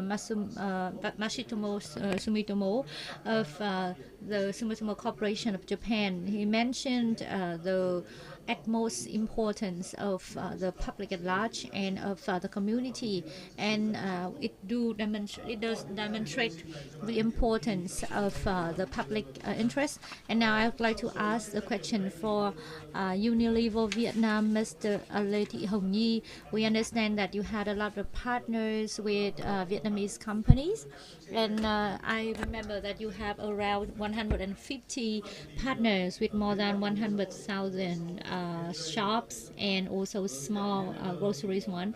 So I just want to ask you, what are the initiatives from Unilever to contribute to the E and also the S, and also the cooperation with the other governmental agencies? Thank you so much, the moderator, for your question, and also for the opportunity to speak today. So as we heard from Deloitte or P&J, ESG or sustainable development is in its core, it's about sustainability, and of course there's nothing, no enterprise can develop within the context of war or climate change or sea water rise level, something like that. So I think it is in general, everyone and every company would like to sustainably develop and also contribute to the society and the country. For many years, Unilever has placed sustainable development in the heart of our operation. When we set our foot into Vietnam, we knew that we need to be aligned with the priorities of the government and the people.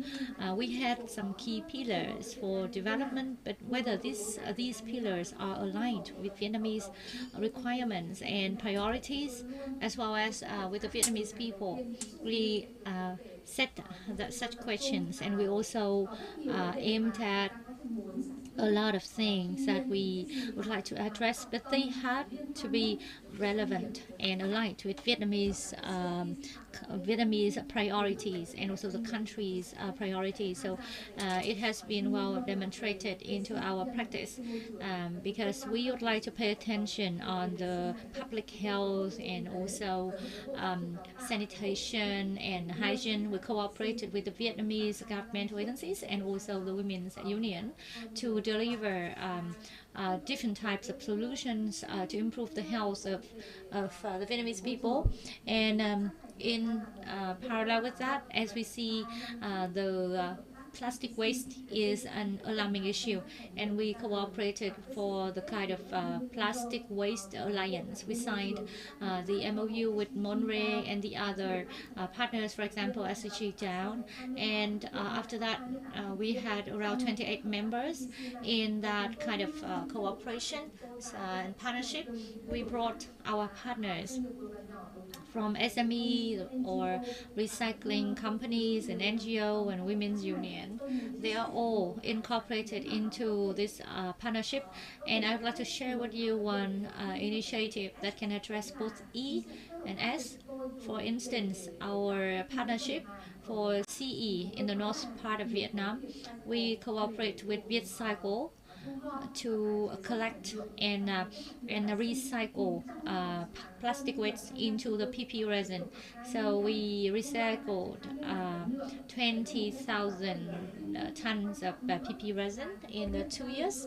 However, we recognize that there is a large number of the so-called scrappers, and of course the croppers, they are mostly women. They had no social insurance, health insurance. They are also suffering from hazardous environment from their own occupational situation. So we cooperate with VietCycle to support 2,500 scrappers, female scrappers in the network, and we also provide them with the so-called hygienic protection facility, clothing, and we also improve their livelihoods. More importantly, on the special days, we organized event of recognition so that they can be treated as the green worker, the position and the recognition that they should have been awarded a long time ago.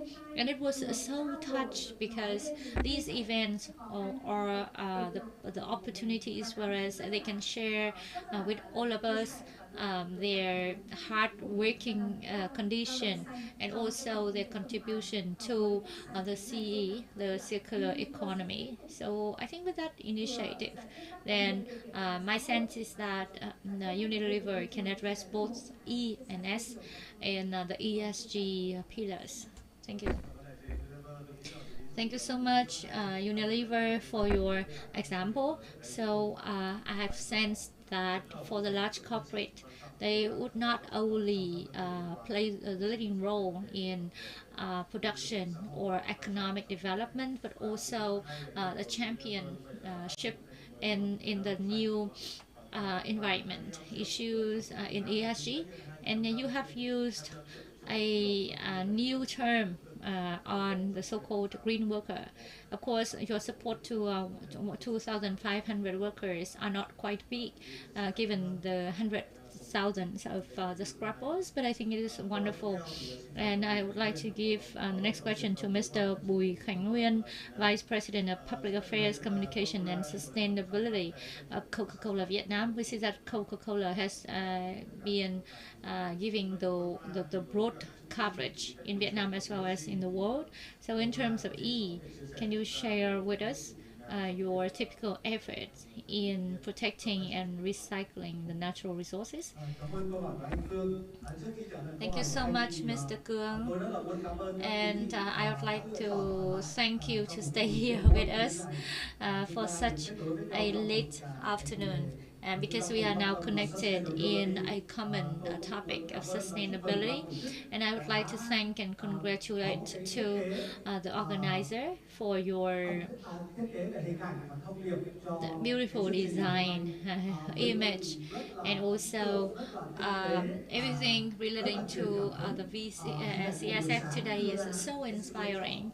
In the morning, you have two designs, the two alternative ways to direction on the left hand side and the right hand side. And for today, we also brought two stories about CE. First one is circulation of water, and second one is circularity of the packaging waste. So firstly, for the circularity of water, we would like to highlight the key message that we enterprises can choose what matters to us.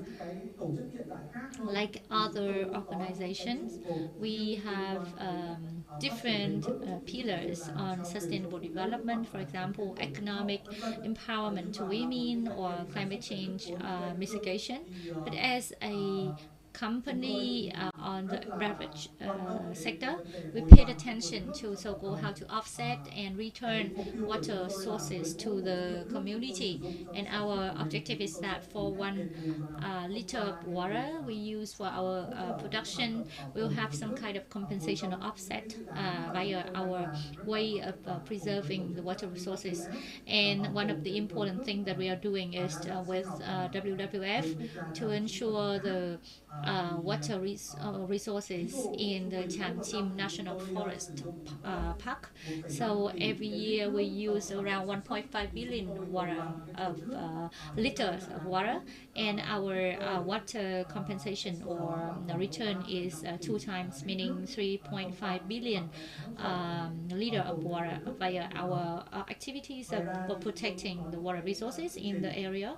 And we also undertake other activities in the Mekong River Delta for the farmers here to develop their livelihoods via their production with the lotus tree. So we cooperate with provinces of An Giang, Đồng Tháp, Long An, together with our partners being IUCN. And this program is to support for the so-called storm water storage, and flood storage. And then the local people can live with return and turnover from the lotus. So we also provide clean and free of charge water at school, and also at the communities without tapped water in the 13 eco centers of Coca-Cola in all 3 regions, the north, central, and the south. The other things is about package recycling, and I just want to inform you that we had a kind of a more proactive approach in choice, and we think that it is for ourselves, not only for others. It's about action for our futures, not a kind of acting to support someone else, because to our perspective, when we support others, it is the way of supporting ourselves for sustainable development. Many years ago, as I recalled, where the old law on EP did not force the compulsory obligations on waste collection. We did so, for example, from the plastic waste like this water bottle. We had collection rate and treatment rate of 40%, and we'd like to increase it to 50% next year. The rate is quite high, double fold as per the requirement of the law on EP. And actually we are voluntarily implementing EPR. We know that since the 1st of January 2024, then the collection rate, compulsory one, is 22%. But we would like to achieve 100% rate of collection by 2030, and it is not limited to collection collection and recycling of the water bottle as a waste. But we would like to do more on CE, meaning that the bottle in the future would be used by recycled material. And last year it is 7%. 7% of our bottles being produced by recycled material, and in 2030 it should be 50%. So these are our choices to further develop our production. Thank you so much, Mr. Bùi Khánh Nguyên from Coca-Cola Vietnam. So as a beverage producer, firstly, you committed in returning to the environment the volume of water, which is 2 times higher than the water volume consumed. And also, in the future, you would like to increase the collection rate to like 50% in 2030. I do believe that it will also help you to contribute to the development of CE in Vietnam. Thank you so much. And now I'd like to ask Mr. Phạm Hùng Anh Tuấn, the head of operations of British American Tobacco Vietnam and East Asia area, or BAT. We all understand that BAT is somewhat related to your effort to net zero. So can you share with us what is the initiative that you are undertaking in this regard? Good afternoon, ladies and gentlemen. I would like to answer the question from Mr. Kuang, the moderator. We are one MNC, and our presence was so long time ago. Sustainable development is one of our key missions. That means for a better tomorrow. So ESG is just a part of that, and as well as any other people sitting here, other corporations. The ESG direction and environmental protection has to be set by the tone of management. There should be direction and instructions from the management to our company, the holding company, and also the subsidiaries in different countries. So I would like to also share with you that in addition to that commitment, we also pledge that 100% of our staffing would be engaged in ESG. In order to achieve what we gained so far, firstly, in every country, we ensure the compliance to the prevailing regulations. For example, in Vietnam, we do not do anything outside the 17 SDGs. In terms of production, we can see that the input materials and the energy in the water we use have biggest impact on the environment, and of course the exhaust gas. So of course it heavily relies on the long-term strategy of each country, and we also have short-term one. For example, what we can do best in the short term for energy saving is that we can change normal lighting to be LED lighting system, and we can also shift to renewable energy to mitigate the impact onto the environment. In terms of water resources, there should be a limitation in using water, and we also have the system of water treatment, wastewater treatment, and also reusing of wastewater that definitely have to meet with the standard and requirements. In addition, we had afforestation, particularly BIT had a lot of afforestation activities for more than 20 years. Apart from the location in Dong Nai City, we also partner with one NGO, the GIR, and we also had the afforestation program in Cà Mau province. So it means that in addition to further develop the timber products and the woods for other companies, and also to protect our land area. We also have some kind of reclamation, sea related reclamation. So with that, we have fruitful results on forestation. And in the mitigation program, we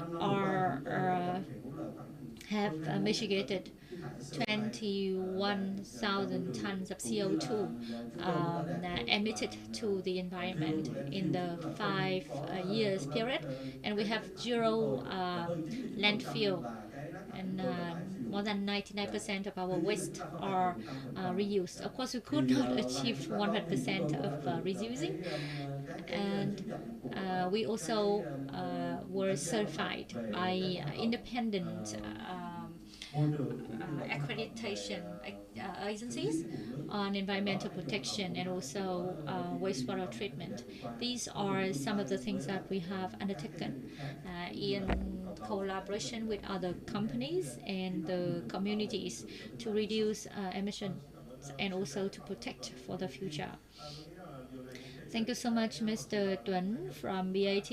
Although your company is producing tobacco and having a lot of impacts on the environment, but you have inspired and also widespread your effort with all the employees for different activities of environmental protection, for example, afforestation, and also on wastewater treatment. And I understand that you also widespread the spirit of doing so, not only for scope 1, but also scope 2 and scope 3. And we have listened to the 5 companies, and now I would like to talk about BIDV, Mr. Lê Ngọc Lâm, CEO of BIDV. And of course, in COP26, we talked about the commitment and resources, and in COP28 in the coming time, it would be on the road in the general level. I understand that BIDV has changed your logo to be greener. Is it a kind of your efforts to green your own organization? And Mr. Lim, can you share with us, as a leading financial institution of Vietnam, how can you contribute to the green financing? Thank you so much, the moderator, for your question. Firstly, I wish to deliver our thanks to the organizer for being here, for us being here. I just want to mention on ESG, it's a little bit difficult handling with ESG at the bank level. And we approached to this term quite long time ago, since 2010, when we did the on-lending activities via the 2 projects of rural financing from the World Bank. And of course, we did some kind of ESG assessment for these projects. Back in 2018, we had a loan of $300 million from ADB. In order to grab this loan, we also have to issue our ESG framework to meet with the requirements of ADB on the social and environmental safeguard. And recently, we also had the other sources of financing from AFD for green energy efficiency. And of course, we had to comply with the criteria from AFD to do it. So for BIDV's point of view, our BOD is determined with our sustainable development, green financing, and ESG practice. These are the core values of our strategy in the period 2023, 2025, and vision by 2030. We also established a task force for ESG in accordance with international standards and practice. And we also work closely with the consulting firms to deploy those kind of standards. Recently, there have been our partnership with a number of organizations to issue the environmental risk management in providing our credit products. And for green and sustainable financial products, we also issued a kind of sustainable lending framework, we have been proactive in working with the consulting firm to issue a kind of green bond framework. We would like to be the first bank in Vietnam to issue successfully the green bond in international market. In the coming time, it is our expectation to further partner with the other FI, the other financial institutions, in order to mobilize other green financing sources for Vietnam. Let's say for BDP 8, by 2030, we will need 135 billion US dollars for different renewable energy projects. And of course, the state budget is not enough. So as a result, we would like to cooperate with other international development partners to mobilize external financing. Thank you so much. BIDV is among the FIs in collaboration with DPs, including ADB, AFD, and World Bank, as well as others. So BIDV, you gain a lot of comparative advantages in early approaching and complying with those criteria to provide on-lending activities for the corporates. And I think you have the biggest charter capital in Vietnam in the banking sector. I'm sure that you can act more proactively in order to help the businesses to access to the green financing sources, and also a green bond issue. And we also talk about green procurement, right? So definitely BIDV will play a critical role in that. So we have listened to the voices from enterprises, consulting firm, manufacturer, consumption companies, and also FI, financial institution. So you can see that in all aspects of those enterprises, they are trying to adopt ESG standards. And I am definitely sure that we can share with the other corporates and SME or FDIs or even the micro ones, so that they can consider what would be the possible options and solutions in their own context. So all of those kind of sharing are valuable. So to recap, I just want to ask you, if you have one sentence, one recommendation to the business community and also to the policymaker, what would be your recommendation? Firstly, Deloitte. Ms. Bích Ngọc. Thank you, Mr. Kuang from CIM MPI, for warning to business community. I always say that save yourself rather than waiting for others. So if you don't do anything, then some of the companies will lose your own market, because CBAM, you know, the cross-border adjustment mechanism would take effect since the 1st of 2026. So if you are under the governing scope of CBAM, you could not enter to the market, or your entering cost would be so high, you can go bankrupt. So ESG is not nice to have. Okay, so can I rephrase that proactiveness in ESG, right? Okay. And for policymakers, our recommendation is that many of frameworks and practices are successful in other neighboring countries, having a lot of similarities with Vietnam. So why not?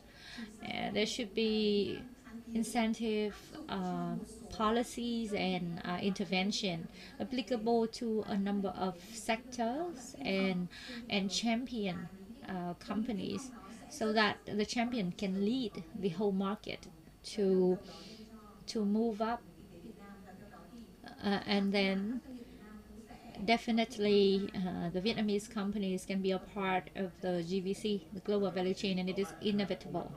So to be short, we should leverage the championship role of Vietnamese people, right?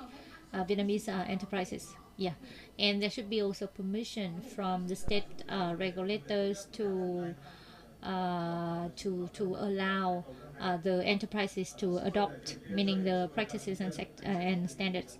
Mr. Đào Trung Kiên one recommendation for the businesses and one for the state regulators. Yeah, I would like to just only say one sentence.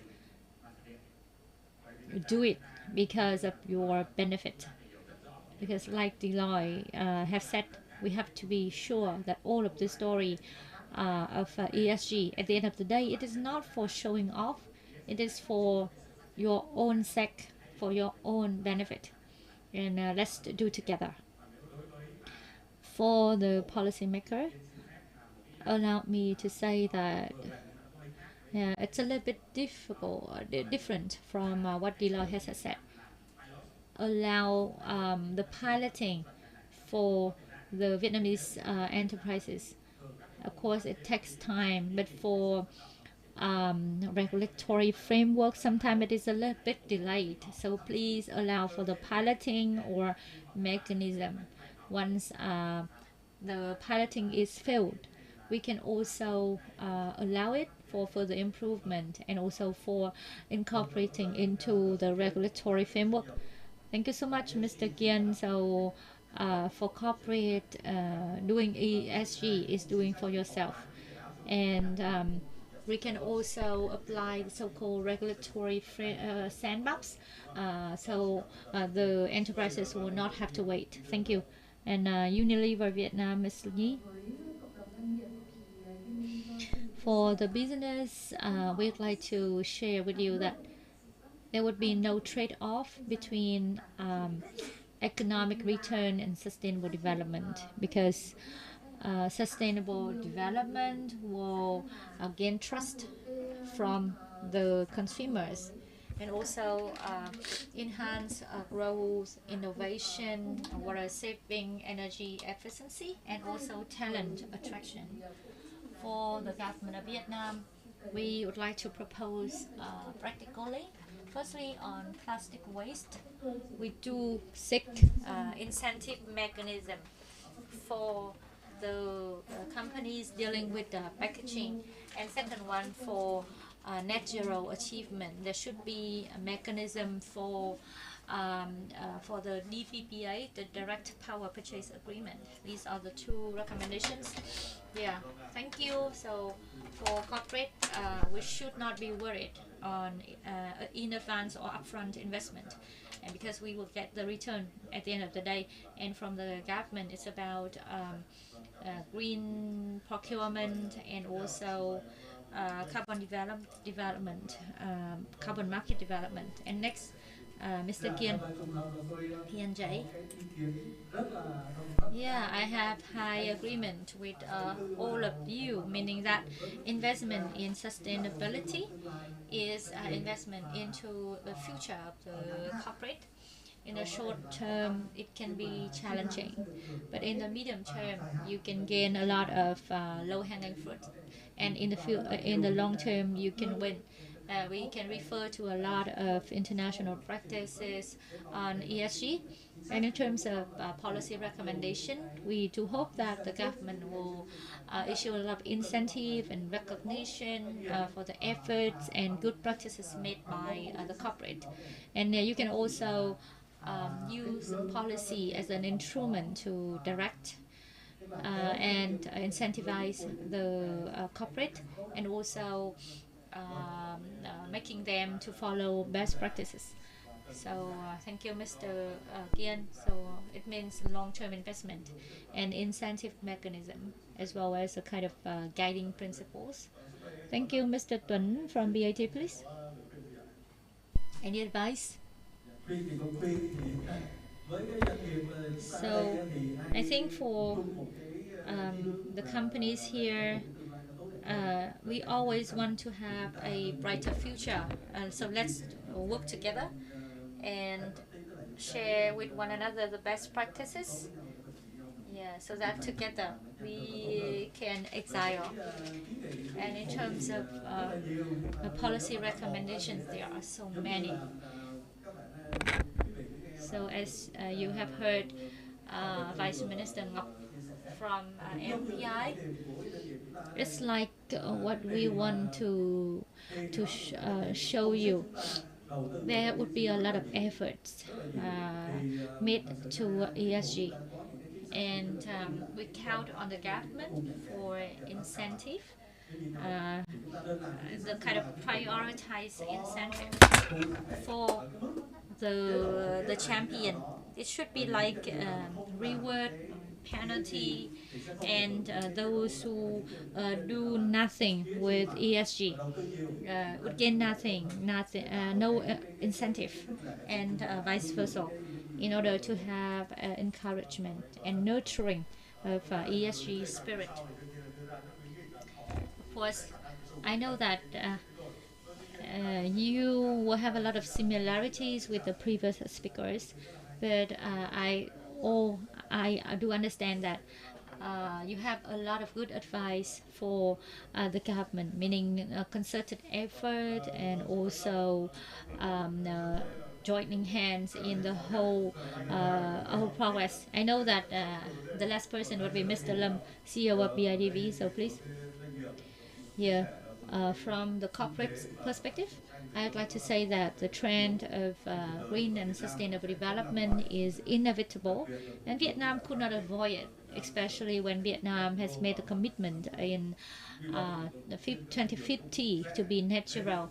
So my advice is that all enterprises should move forward to green and growth strategy, because when doing so, you would be able to access to cheaper source of capital, and for the projects that could not meet the E and S requirement, it would be challenging for you to be bankable. So I think it's a really pragmatic approach, the pragmatic approach that you can gain.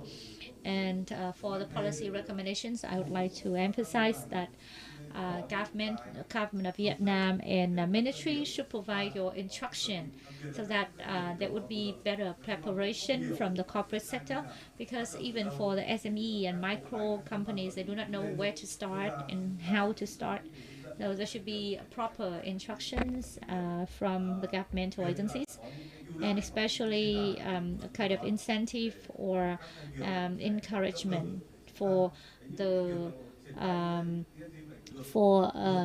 the momentum of those companies. That means there should be a kind of differentiation between those who do with ESG and those who do not. Thank you so much, Mr. Lam.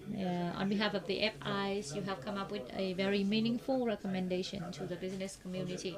You said that green growth is inevitable, and of course, financing for that would be easier and also cheaper. From the perspective of a financier, what you said is quite correct. There should be further measures from the governmental agencies to corporate and SME in general, in particular. Thank you, ladies and gentlemen. We have listened to the contributions from the panelists, and it is truly meaningful to all of you, because here we have a wide variety of panelists, including the domestic companies, the FDI, and also the FI. For SMEs also. So definitely these information are extremely useful for each company, and you can also find information and approach that can be applicable given your specific context. Of course, with different scope and magnitude, but I'm sure that what you shared would be meaningful for all the companies in the either short term or medium or long term. Sometimes the recommendation is not applicable in the short term, but you can further consider in the longer run. And there have been a lot of costs you have made in upfront. But more importantly, we have to raise awareness from the management, from the employees level, and we can also think about different alternatives, meaning that adoption in raw material or energy or consumption of water, etc., in all aspects of your company's operation. And like Dilo has mentioned, we can think about international framework or national framework to provide your own ideas and contributions so that such a framework can bring a longer and more sustainable benefit for your company. So I think it comes to the end of the panel discussion. You have listened to a lot of straightforward advice and sharing. Of course, I have forced all the panelists to speak fast, but it is quite good and wonderful. And I think this is a meaningful sources of information for all the panelists and all the participants. Thank you so much, all the panelists, for your staying here with us, and also to the participants for being here until this moment. So I do understand the meaning of the organizer. That means the organizer would like to deliver the messages and the spirit to the audience. Of course, I know that you have a lot of recommendations, but I just want you to pick only one so that these kind of selected recommendations would be further considered by the state regulators and incorporated into the future's planning or policies. So all these the notes and also comments are very much appreciated and would be incorporated by the leaders of the party and also the governmental agencies. And at the end of the day, we need to think about the benefits of the companies. And of course, more importantly, we are now moving and shifting from the profit base to the so-called nature positive business in a very natural level. Thank you for that. Thank you. Please give a big round of applause to all the panelists for your sharing practical ideas on green and also natural positive business through practicing ESG. Thank you so much. And in order to deliver the closing remark, we would like to invite Ms. Cao Thị Ngọc Dung, Vice Chairperson of VBCSD and also Chairwoman of PNJ. Thank you. Over to Ms. Cao Thị Ngọc Dung.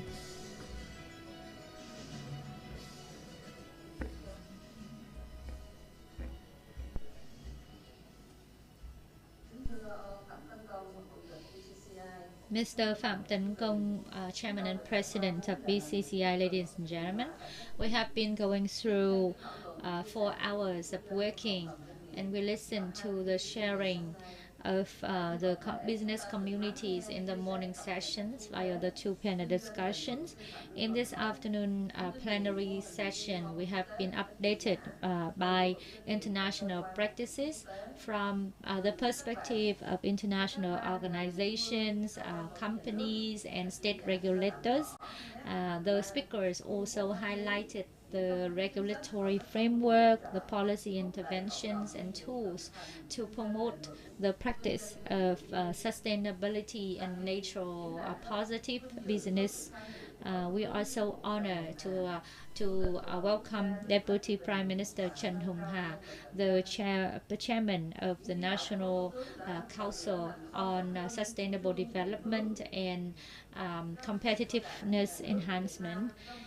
His speech clearly emphasized the orientation of the party and state in this regard, and the business community was honored to receive the understanding of Deputy Prime Minister on those challenges facing by the enterprises on the journey of sustainable development.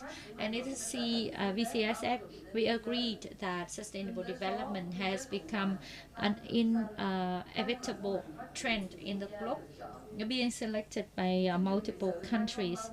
The 2030 agenda on sustainable development, or SDGH, has also impacted on the trends of trade and commerce cooperation in the world. So moving to green and renewable energy would be the new trend. The adoption of technology and Industry 4.0 has contributed to the competitiveness of the country. So nature-based, nature-positive business would be the destination of corporate in general. VCSF and VCSD would play the important role as the bridge between producers and the consumers and the VCSF would be the place whereas we can share and have networking between the different parties on enhancing ways of cooperation and sustainable development. So with the establishment of VCBSD back in 2010, VCCI has been making lots of effort in reinforcing that spirit among the business forum community of Vietnam. And VCCI, VBCSD will continue our pathway to make sure that there would be further development in a sustainability level. For example, supporting in the sustainability reporting, responsible business making, and also CE engagement of private sector into PPP replication of the CSI into the business operation. Once again, I would like to convey our special thanks to Deputy Prime Minister Chen Hung-ha, leaders of central party agencies and governmental bodies, local governments, diplomatic missions, development partners, press agencies, and the business community in our VCSF 2023 today. We look forward to receiving your company so that we can contribute to Vietnam's development, prosperity, democracy, and sustainability. Thank you so much.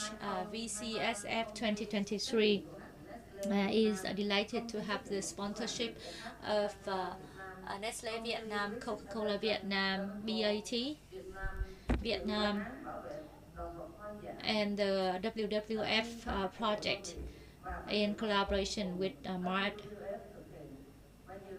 and many other sponsors of VCSF. Thank you so much. We look forward to seeing you in VCSF 2024 with new achievements. Wish you all good health, success, and happiness. Thank you so much, everyone.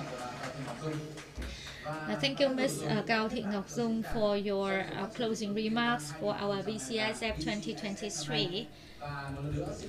Once again, thank you all for being here with us and for your strong support to